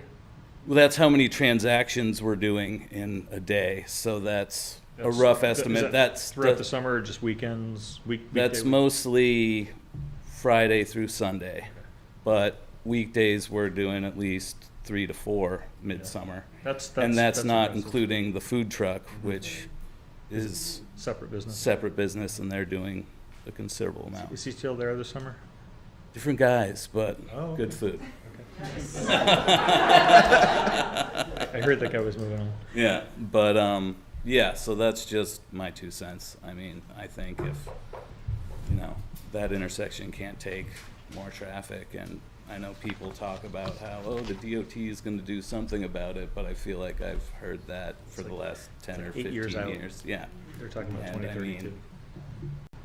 Yeah, so that's my 2 cents. All right, thank you. Thanks for sharing that data. Thanks.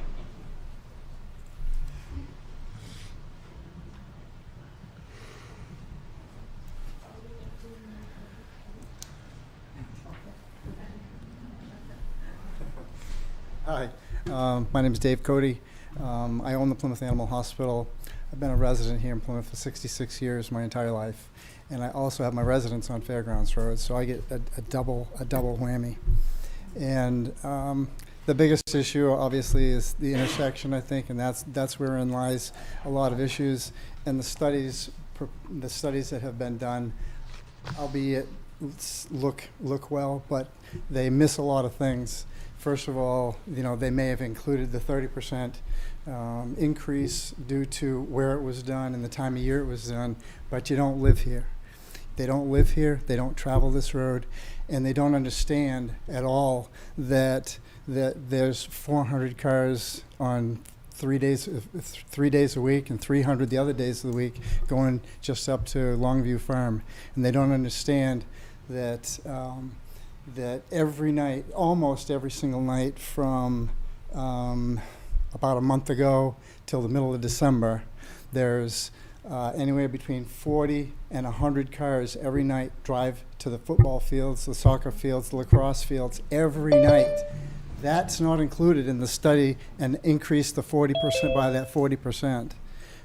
It's horrible to think that those numbers are correct, because they're not, and they don't live here.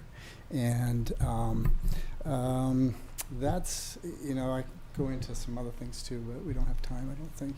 And just an FYI, right about where the patio still is, in that end, adjacent to that, the one thing, we do a couple surgeries at the clinic that we can't do inside because it takes about 2 weeks for the odor to go away, and descending skunks won't stop happening.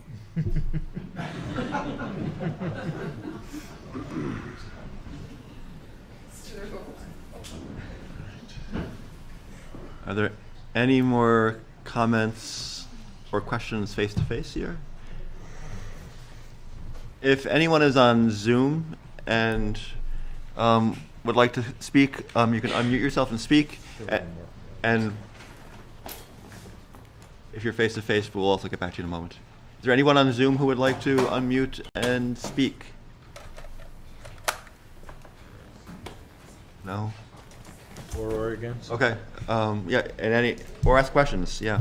And the board also has 5 letters that one of them did not make it into the email. It was received too soon, so one of those letters is new since the email that went out to the board.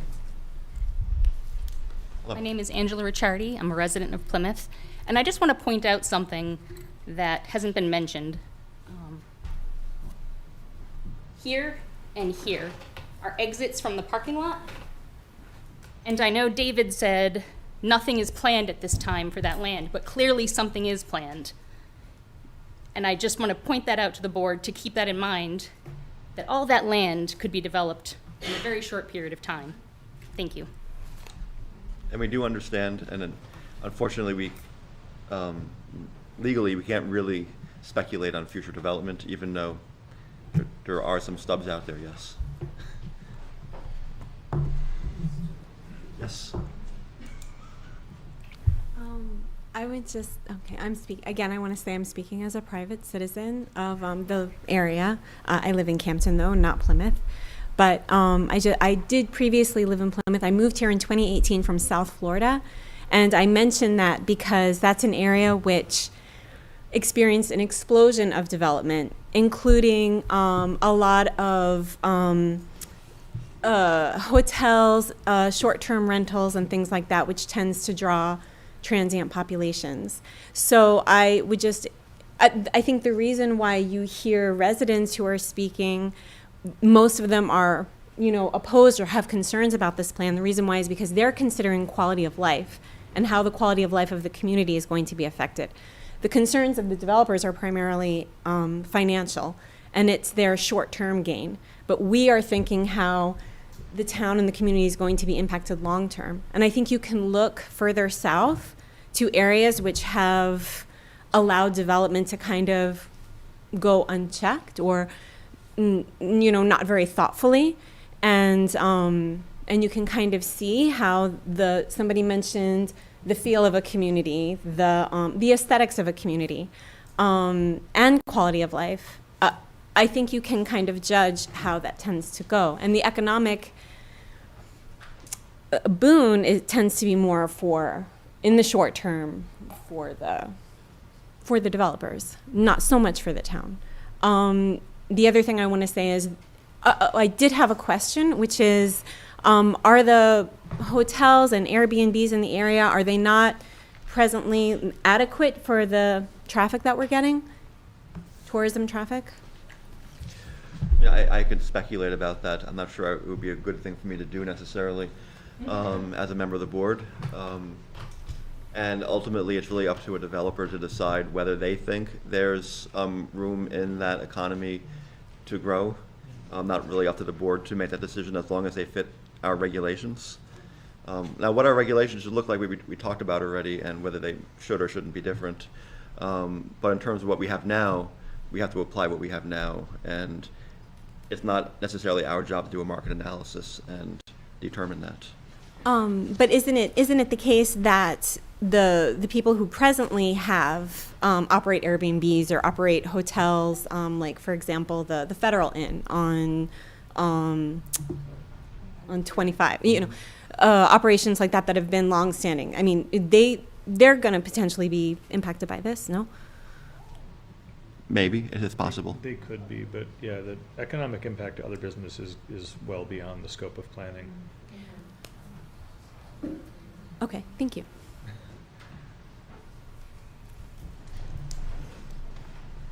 So as a kind of follow-up question, does the planning board consider anything outside of basically environmental and zoning and traffic regulations? For example, any consideration for like the labor behind this hotel?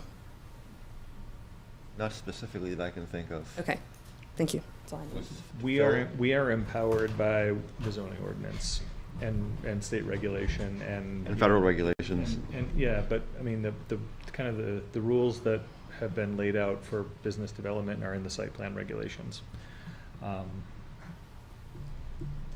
It would be better, it would be wonderful if those were more robust, and we do our best to update them when we can.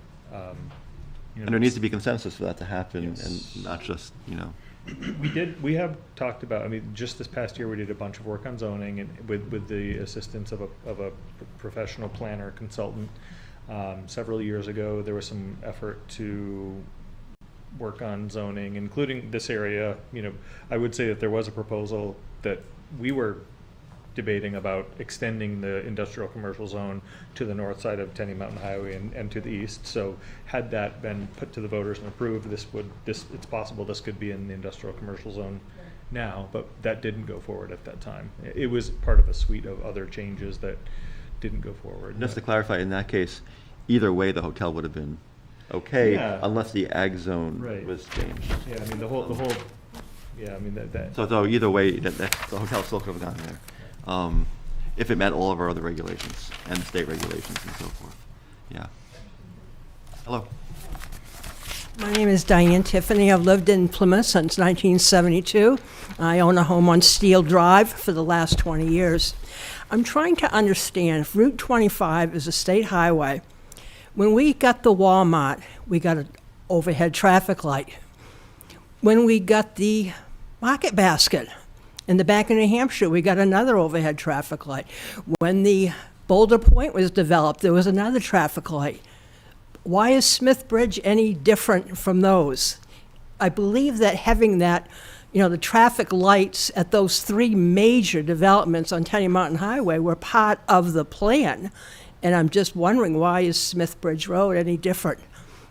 Well, I guess one of the things that makes it different and complicated is that there's already we're already in the works to upgrade it with DOT funding, and we potentially could look at something short-term before then, and I'm not fully up to speed on all the details of what that would look like, because there's already this other plan going through and study going through and plan, and again, we don't, probably 2032, but we hope. And so in other words, if this applicant came in and there was nothing there proposed, there would very likely be some kind of off-site impact or excise or something to look at there with an already existing plan, even though long-term, it, I think, complicates this discussion. In a way, it might not be as complicated otherwise. If you want to, I think there's something else that falls in is I don't believe any of those developments had existing. So I think all those developments, well, I was in town when, no, even the Riverside Landing one, I think that was, the road access was started when I moved into town 12 years ago. All of those were new accesses to Tenny Mountain Highway. Technically, this is an access onto Smith Bridge Road. It doesn't mean there aren't downstream impacts, but it's not, you know, when Walmart was built, they built a new road and put in a light on the road that they built to get to Tenny Mountain Highway. I think, you know, it's a slightly different situation. I understand that difference. Thank you for explaining it to me. but even there, I mean, if it was a percentage of traffic that with an impact that we could divvy out the numbers. I don't think it's out of the realm of possibilities. I guess that's what we're investigating, right? Yeah.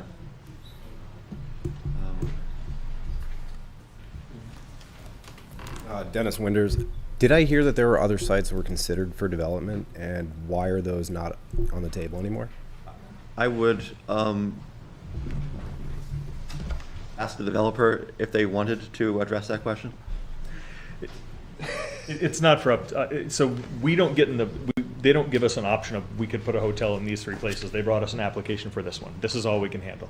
Okay, so a follow-up question to that. Sure. If we're all sitting here and we recognize that this traffic report is patently not true, but does this still fall within the planning board's regulations and it can still move forward? It's clear to me that the person that wrote this report has never tried to take a left onto Tenny Mountain Highway, you know, on a Friday afternoon in June. And now you're saying 8 years before there's a light. I take my 3-year-old daughter to the farm stand. I take her to the food truck because a consultant from Boston is saying that there's no traffic issue to take a left. That doesn't change the fact that I'm taking a left onto that highway with my child. And yeah, that sort of extends the question, what's the next conversation that we're going to be having? What's the next corporate interest that's going to be change the composition of the town, which I know is not in the scope of this conversation, but where does this end? And, you know, are we leaving a legacy for my kid, a corporate monoculture in Plymouth, where consultants are saying that there's no impact to our local way of life? Yeah, I mean, I think, as Phil said, some of that's just not in our hands at this point. But at the same time, some of this also speaks to those questions of long-term planning and zoning. And if we are concerned about what development is looking like, then, you know, zoning is really where it's at for our town to answer that question. And we're not going to change that here tonight, but we can certainly, you know, respond to feedback going forward. That when the public comes and talks to us and say we have concerns, we can look at that going forward. But I mean, even if we did, which we can't do in New Hampshire in a small town, like change it tonight or like next week, the application still came in under the old rules. And of course, in a small town, New Hampshire, it has to go to town meeting anyway. So, yeah. Any chance that the DOT might consider having a traffic circle out there? Traffic circles use so much less gas because they don't sit and idle, and that would be a perfect place to have one to make the traffic coming out there smoother. I believe that's probably going to be one of the considerations when DOT does their study for the eventual upgrade. Do you want me to explain that process? Yeah. So the plan for Smithbridge Road intersection as it stands today is in what's called the Department of Transportation's 10-year transportation plan. So in that plan, the DOT, State Department of Transportation, you know, it's essentially a capital improvements plan for the state's Department of Transportation, and there is a process by which towns can advocate to have local and regional priority projects added to and funded through that plan. So that is actually a DOT plan that's updated every 2 years. It goes through a policy process. It starts with regional planning commissions. It goes to the legislature, the governor and council, signed into law every 2 years, and it's essentially a conveyor belt. New projects get added on the end. A number of years ago, the town advocated to have this intersection improvement at Smith Bridge Road and Tenny Mountain Highway added to that plan. And the town was successful at that time, so it got added to the end of the plan, which is 2032. That was now 2 plan cycles ago. So the way that plan works, new project, construction date gets added to the end. Sometime prior to that, so DOT would initiate engineering, and that's currently scheduled for 2027. So the way that cycle works, new projects are being added to the end as the first projects on the list get completed. But at this time, what's actually in the plan is about $2.8 million for improvements to the intersection, which have often been spoken about as likely either a roundabout or a traffic light. But the design of that would actually not even be completed until likely 2027 under the current arrangement.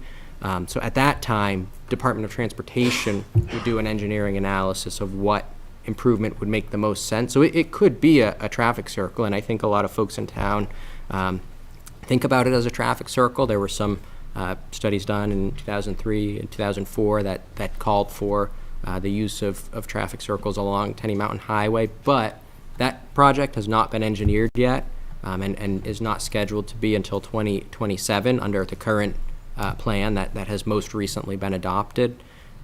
So, engineering work still is not complete, and we don't know, as us being the town, don't know exactly what direction that will go, but it would be whatever their engineer at that time believes to be the best engineering solution to the problems at the intersection.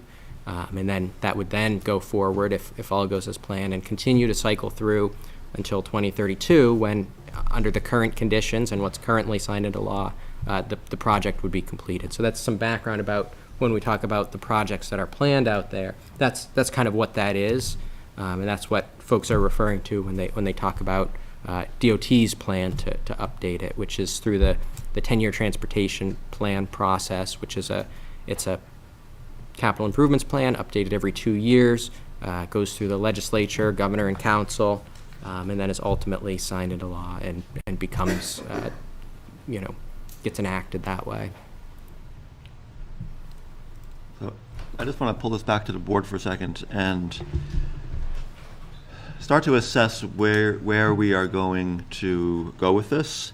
I mean, so I'll just say for myself personally, only having seen the engineering report, I say seen, I didn't even really glance at it yet, this afternoon, it came in this afternoon, I personally would not feel very comfortable acting on anything tonight necessarily. At the same time, I recognize that this is our second hearing and that by the next meeting is pushing us right against the 65-day deadline.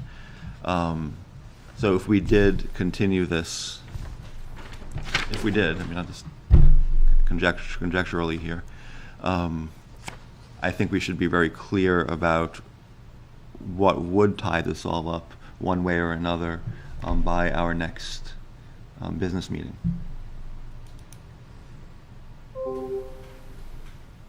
I don't know if anyone has any follow-up thoughts on that question with the comment.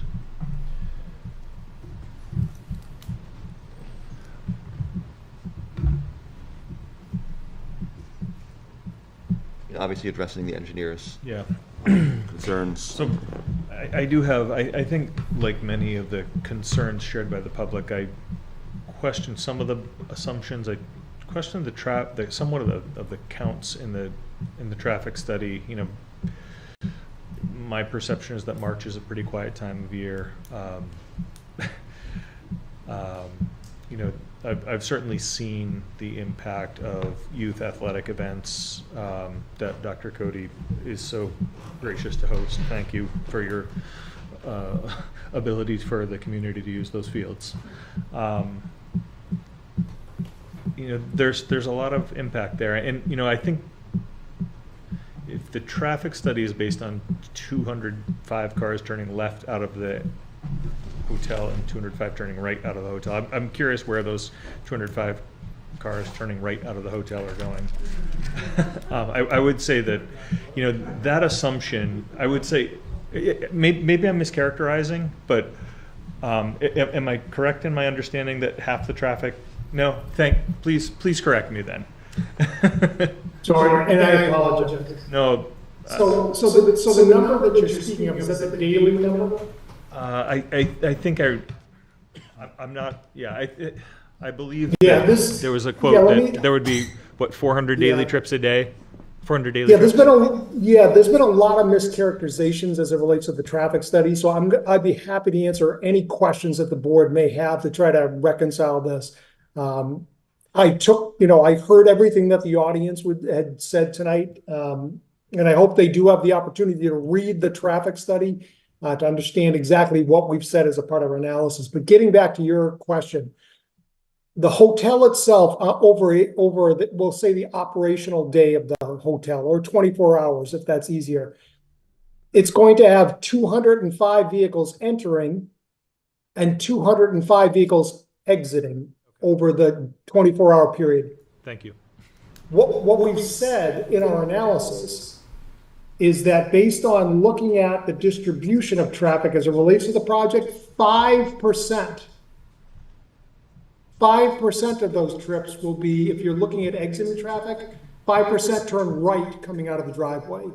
95% turn left and end up at the Smith Bridge, New Hampshire 25 intersection. Okay, so thank you. You could look at it and say, of the 410 daily trips, 95% of those trips go through that intersection.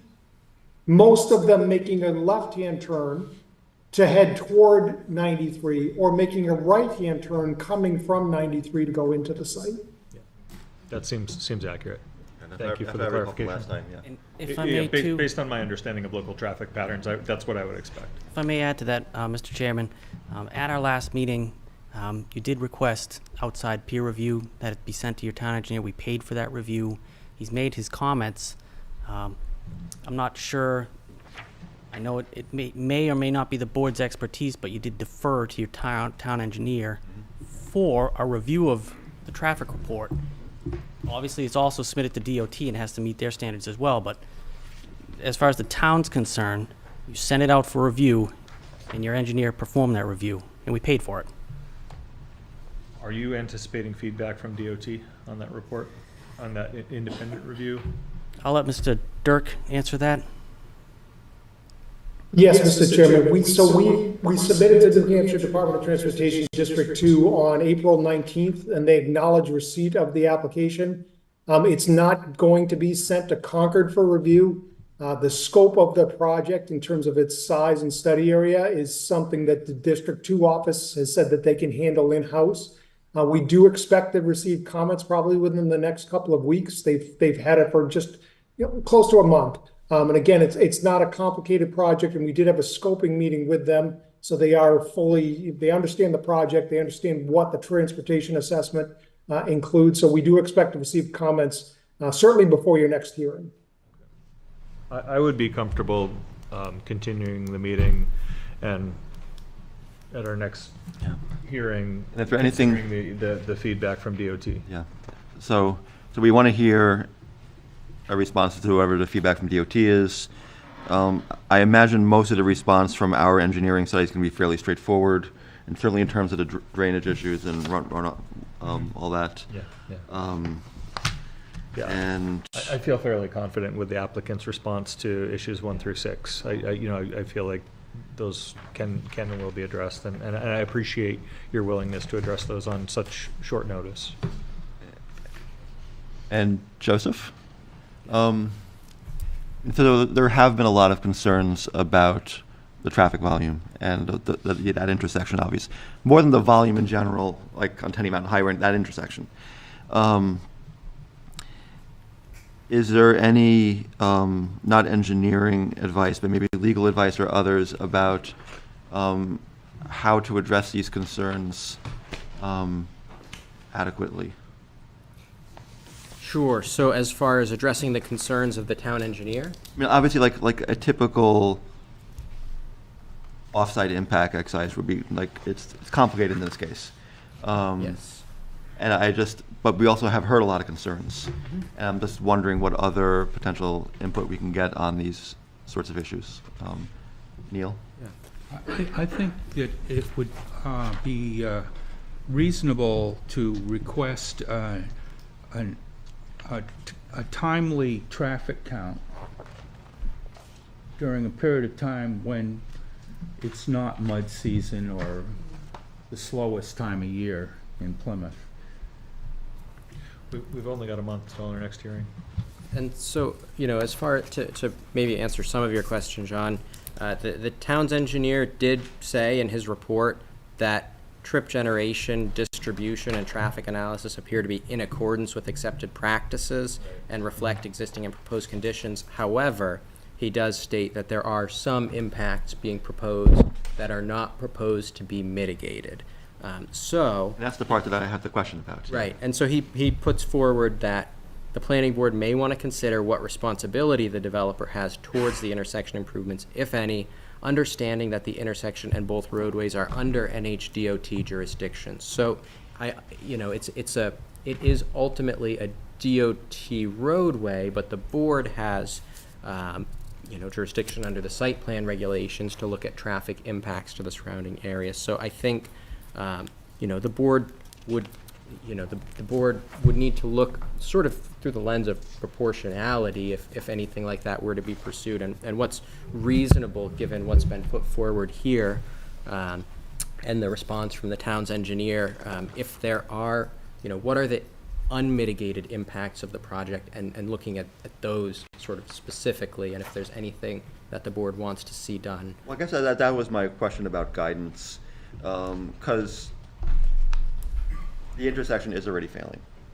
On the other hand, this would make it fail worse. And obviously we can't put all of that failure of that intersection on the applicant. And I'm not certain if there is any recourse there with any teeth, given the complexity of that situation. And it is, as you said, an existing road, also an existing troublesome intersection. And I guess I'm just looking for guidance. I'm curious. Do you mind if I ask Yeah, a go question? So if DOT comes back and says we suggest increasing the capacity of that, would you be prepared to propose any amendments or improvements to that intersection if there were feedback from DOT? It's a hypothetical, and I don't want to. Speaking hypothetically, if we don't have a DOT access permit, we can't build the project. So their conditions we have to meet. Okay. So we're kind of waiting to hear from DOT. That's where we are. Well, not necessarily. I mean, the board did their own due diligence with the traffic study for local intersections and hired your peer reviewer. You could easily defer the permit or condition your approval on a DOT permit. That's very common.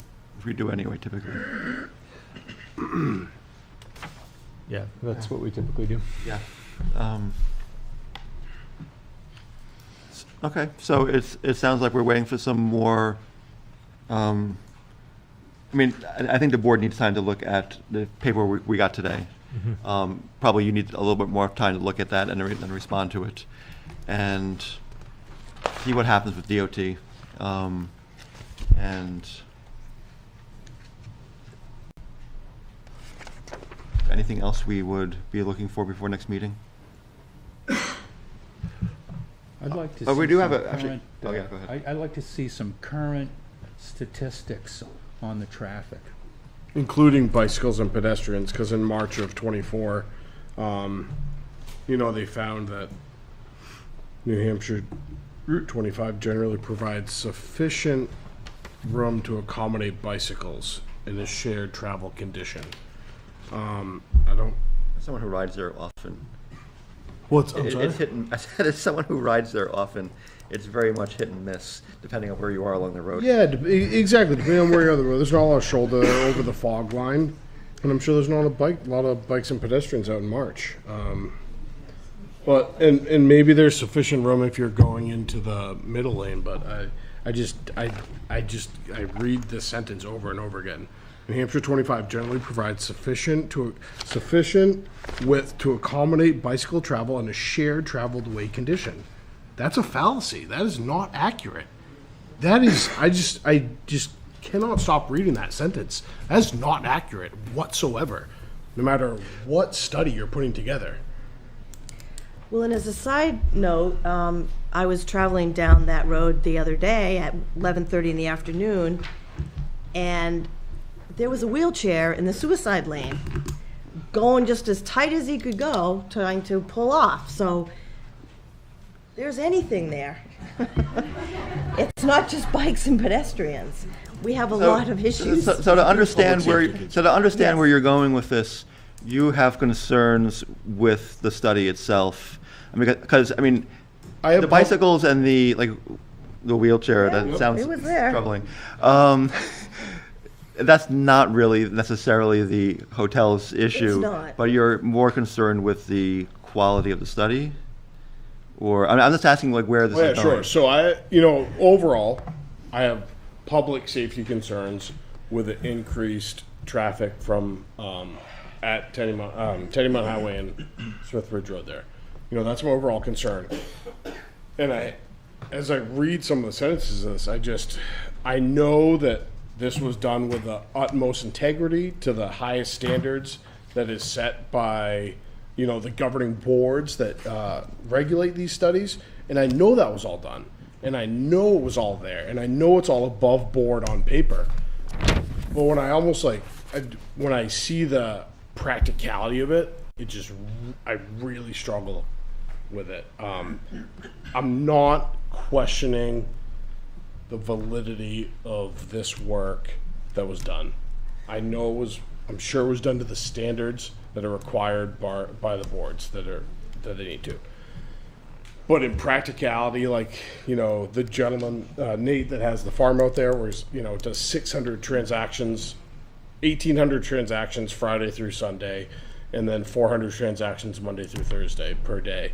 I think about all those tertiary things, and maybe that's not all for here, but it weighs heavy on my mind. All right. Would you Say like something? to? Yes. Yeah. I guess, I understand what you're saying, and I think that there was concerns at the last planning board. And we also commented at that time that we're here to play by the rules. We've got the regulations. There was concerns raised about the traffic study. We went through the third-party review by the town's engineer. And so I just want to reiterate that we're here to play by the rules, and the rules were set at the last planning board meeting, and we've met those. We understand that the engineering report from the third party came in late.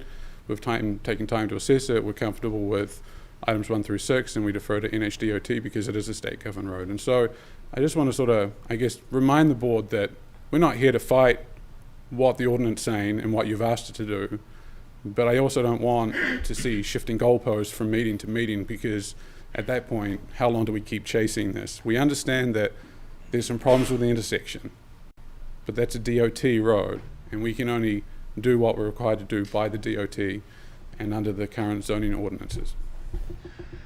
And I understand that he sent this report back, and that's exactly why I'm still concerned, is because the engineer report that we all discussed at the last meeting, under number 7, subsection C, he does, the engineer report that we're all discussing, that did come back, says, since the proposed project is adding impacts to an intersection that is not being mitigated, the planning board may want to consider the responsibility to the developer as towards the intersection improvements, if any, and then on further to the DOT jurisdiction.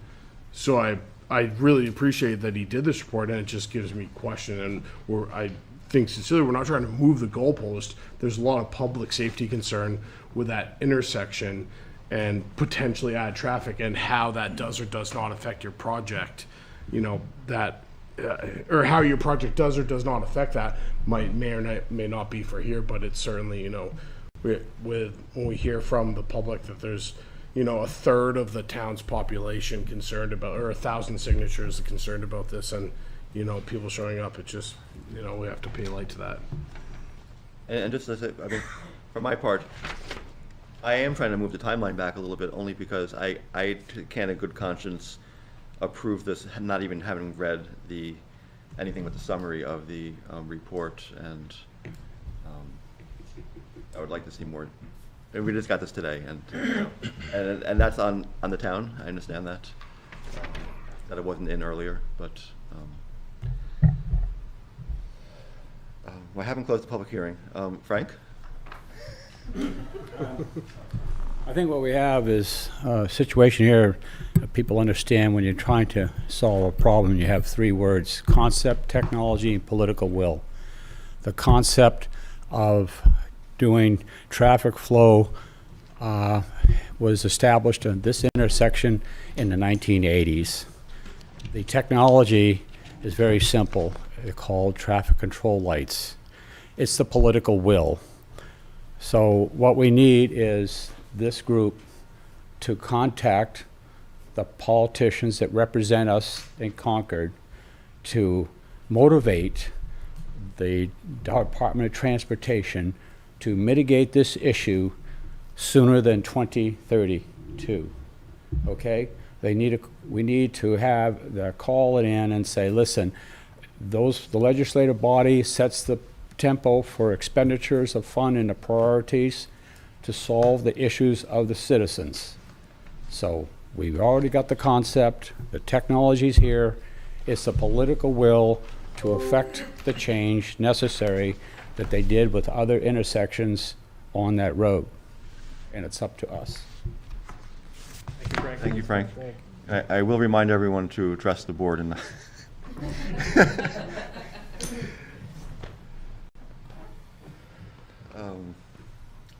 all right. Are we ready for a motion to continue? I am. I'm going to move that we continue it. Oh, sorry. Would you like this? We are still on public. If you'd like to squeeze one more comment, go ahead. I did request a site visit and a communication prior to the last meeting, and it hasn't been addressed. Oh, I didn't. Yeah, that was one of the communications received. Yeah, that was received at the last meeting. The board did get that letter and hear it, but did not discuss it at that time because it was not a notice public hearing on the application, but the board did receive that letter. And can, it certainly is within the board's right to do that if there's a desire to. It doesn't need to be, a site visit does need to be a noticed public meeting of the board. And if there's going to be deliberation or discussion of, members of the public, it really, it needs to be properly noticed and things like that and properly announced. And typically we've done them before our scheduled planning board meetings at like 5:30. And usually it's a site visit of the actual site to be developed. You're also, I think, inviting us onto your property that's abutting.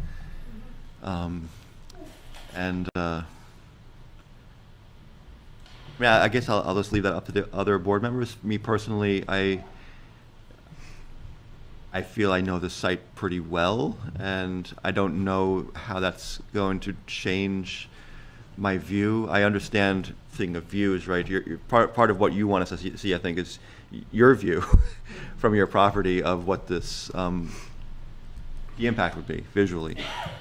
Well, the proximity, and I'd like you to try to back out of my driveway. Real. So I'll just put that back at the board. How do we feel about a site visit?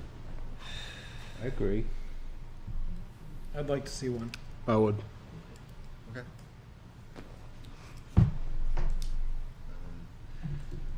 Looking at our calendar, would June 4th be acceptable? So we should coordinate with the site applicant. Oh, so you're thinking before our work session, and then as opposed to doing it before our business meeting? I would. Okay. Or do you want to do it on the 20th? That's requiring the applicant to come. So we need to ask the applicant if we can have a site visit. Yes. See what they would. And members of the board are allowed by the site plan review to visit the site, but not everyone. June 4th, we can make ourselves available. Well, actually, do you guys? I had proposed the 4th, but John suggested maybe the 20th would be better. No, I mean, I'm just looking at my calendar here. It's a separately noticed meeting, so we can do it, I mean. Oh, no, the 4th is our community meeting. Right. Oh, you want to do it before the community? What time is the community meeting? That's at 6:30. You didn't. Are we meeting on the 4th? You didn't mean our business meeting of the 6th. Meeting's on the 3rd. 6th? Oh, wait a second. Am I in the wrong month? Isn't the community meeting on the 3rd? I thought it was June 3rd. No, sorry, I was thinking the 6th. It's been a long day, sorry. June 3rd when we have a... June 3rd. Well, we would normally have a meeting on June 6th, would we not? Are we not meeting? I because believe we're meeting on June 6th. So, my suggestion is, why don't we meet? Actually, I know we're meeting on June 6th, so we're talking about the OSRD. And we have a hearing for that. Would 5 o'clock on June 6th work? John, is that okay if I? 5 o'clock or 5:30 or? I was thinking 5 o'clock to give us an 5 o'clock? hour. And Okay. then half an And then hour. travel time? left. Okay. The turn What's up? left. To be able to get out. Unless we all go around Fairgrounds Road. So I do have a message, and Yeah. from someone in the public who wrote a letter and did ask. I know the board has had the letters and reviewed those. A member of the public asks, why has our letter not been reviewed? I don't know if the board just wants to speak to the letters that were received as well in advance of the meeting, or anything like that. I mean, we can read them into the record. They are on file and are shared with the board, but Yeah, just, I mean, making note of that because it was raised by a commenter. Can we follow up? Can we finish the site walk? And Yes, we can. Yes, please. Thank you for getting me back on track. So it's 5 p.m. on June 6th. I'm suggesting 5 p.m., but it's up to the applicant. Would that work for you? We'll make ourselves available, yes. Okay. June 6th, 5 p.m. So, Thank you. And this is for members of the board, but the public is not invited? It is a public meeting. It is a public meeting, so. Correct. Okay. And so that we have to continue our public hearing. So that's a question that the board can decide amongst themselves. If you continued the hearing to that, the board could theoretically take, because it is a public meeting, the board could theoretically take comment at that time. The board could also just schedule a meeting, review the information, and then continue the hearing to the 20th. The board could do either option. In either event, it would need to be a fully public noticed meeting that the public could also attend. Can we take public comment on the 20th from our time at the site? Like, would that be able to carry over? On the 6th. It gets hard to take minutes if we have a hearing on the site. On the site, all right, yep, that's right. Here's the question, if we continue this public hearing to the 20th and have the other one be a separate meeting, does that presumably mean We're not in public hearing at the time. nobody can get the idea of trying to actually approve or reject this application at the site visit? Well, I would advise against making a decision at a site visit. We advise against, but technically, if we continued this hearing It's a to the public- site visit. correct, it's a then public we could. meeting. Correct, We it probably would be a shouldn't, public but we meeting. could. Yes, you are correct. A public meeting, the board can do anything at that meeting that it would at any other public. Although if we meeting. continued this public hearing to the 20th and had a separate site visit that was not a continuation of this hearing, but a separate hearing, presumably we couldn't accept this or approve this at that site visit if it was not a continuation of this hearing? So, Or am I splitting hairs here? Are you suggesting the board continue the hearing to the 20th and then just have a site visit without a hearing on the 6th? I'm not sure, I'm just trying to work through this in my own head. So that- Yeah. So it limits discussion, limits board discussion. I mean, we can ask questions of the applicant, I think, but I think there are implications to what we can and can't, we can't make decisions. More of a gathering Yeah. session. I think it's more of an information gathering opportunity for us, and then we can discuss our findings on the 20th at the hearing. It would still be a public meeting. Yes, it would. If not necessarily a public hearing. All right, do I hear a motion or revised motion or? Since you started. I forgot I did that. So, I'll move to, I'm not gonna move to continue this hearing. I'm gonna move that we have a meeting, site visit on June 6th at 5 p.m. with the invitation of the applicant. Want to wrap the Where- continuation in there? And we're gonna I think continue the there's still public discussion. hearing. I don't want to continue because that would close discussion for tonight, and there were questions that we wanted to follow up on. Oh, that's right. Okay, so let's. So set this that is then. just Okay. just to meet. Just a site visit, which is okay. on the 6th. Second. Any further discussion? All right, all in favor? Aye. Aye. Opposed? Abstentions? All right, so the motion passes. We will have a site visit on the 6th at 5 o'clock. Right. And as far as some of these, I'm just trying to keep everything, a lot of papers tonight.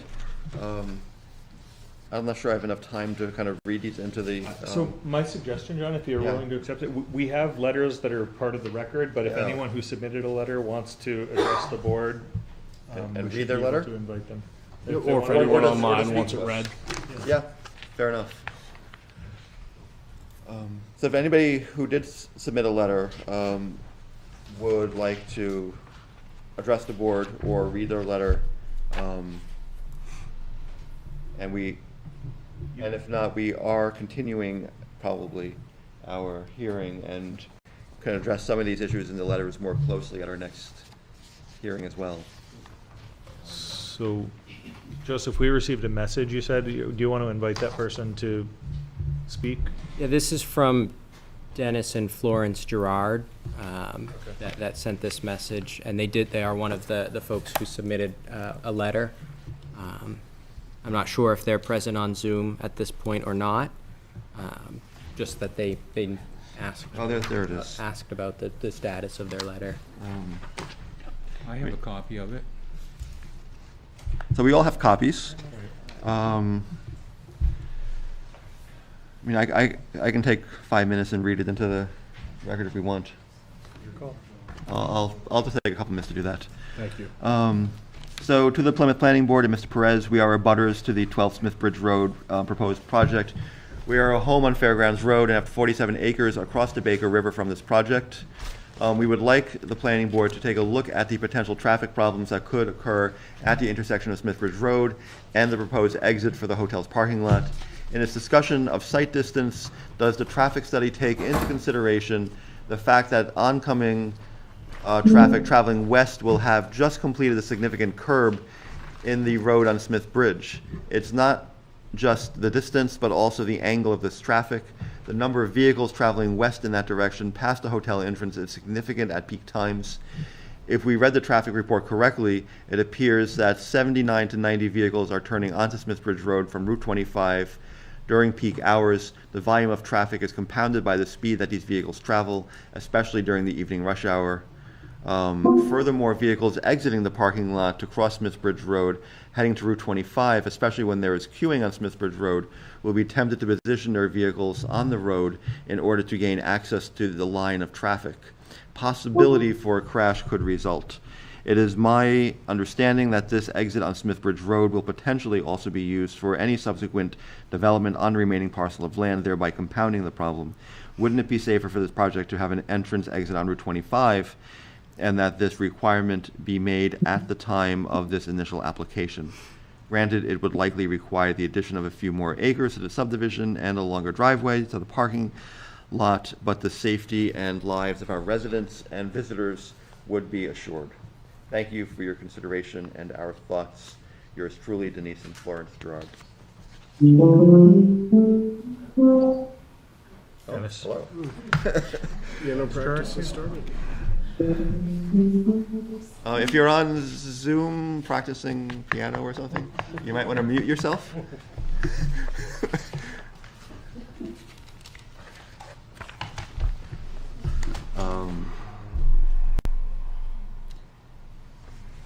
I think a lot of this we've heard before, but there are a few new twists in this discussion. I don't know if you all have a copy of these letters. Joseph, if you... They're They're here if you available want here if anyone wants one. to grab one. Are you ready for a motion to continue at this point? I think I am. All right, I'm going to move that we continue this hearing to June 20th at our regular regular meeting. Second. Any further discussion? Okay. All in favor? Aye. Aye. Opposed? All right, the motion passes, and we are continued to the 20th, and would you like to say anything? Just looking for some clarification. Obviously, 1 through 6, we're gonna make the revisions, and but item 7, there's obviously 3 things. A is not really any action. B requires a tweak to the traffic study, and C, are we just deferring to the DOT access permit? I believe it's A and C. I believe it's C. My intent was to wait to hear what DOT has to say. said. Yeah. Has to say. Okay. All right. And thank you for your patience, and we Thank you. appreciate that. All right. Thank you very much. Have a great night. Thank you. All right. Where's my agenda? Are we adjourned? No. Not yet. No.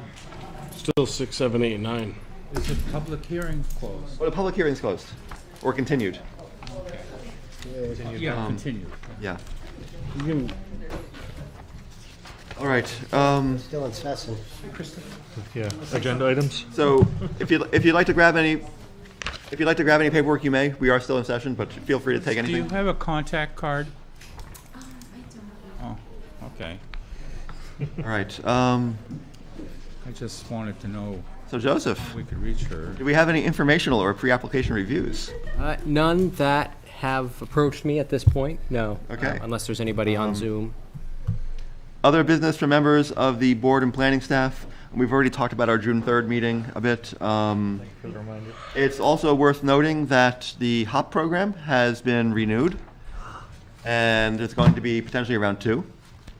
And it looks from like what Noah Hodges was saying at the OPD spring conference that present grantees get some preference or deference in the process. Is that right, Joseph? Yeah, that's correct. So they did just announce that $2.9 million additional have been added to the program. And it does state on the program website that current grantees will be given priority in securing that funding if they apply for it. That's nhopgrants.org.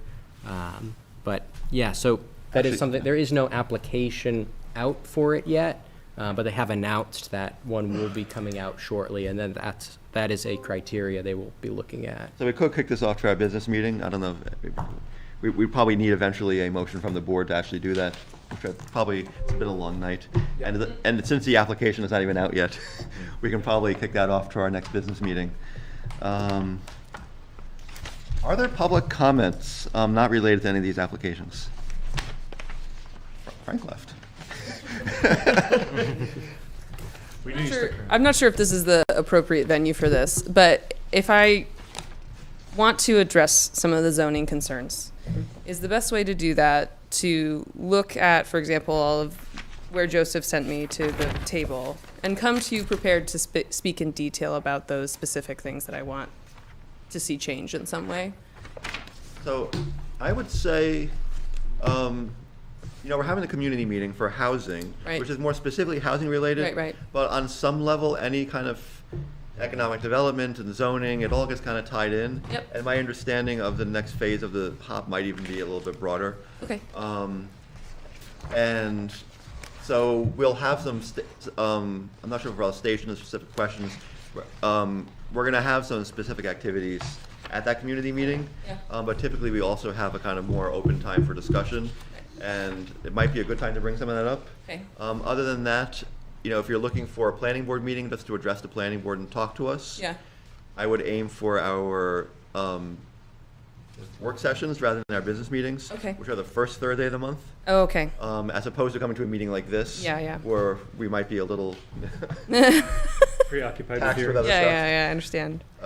But our business meetings, that's specifically the sort of stuff we want to talk about is zoning and. Okay, it's business meeting. Yeah. This is a work session. Yeah. Okay. No, this is, Reverse of that. yes. Okay. Oh yeah, I'm sorry. I think I just reversed. It's been a long day. I just wanted to confirm.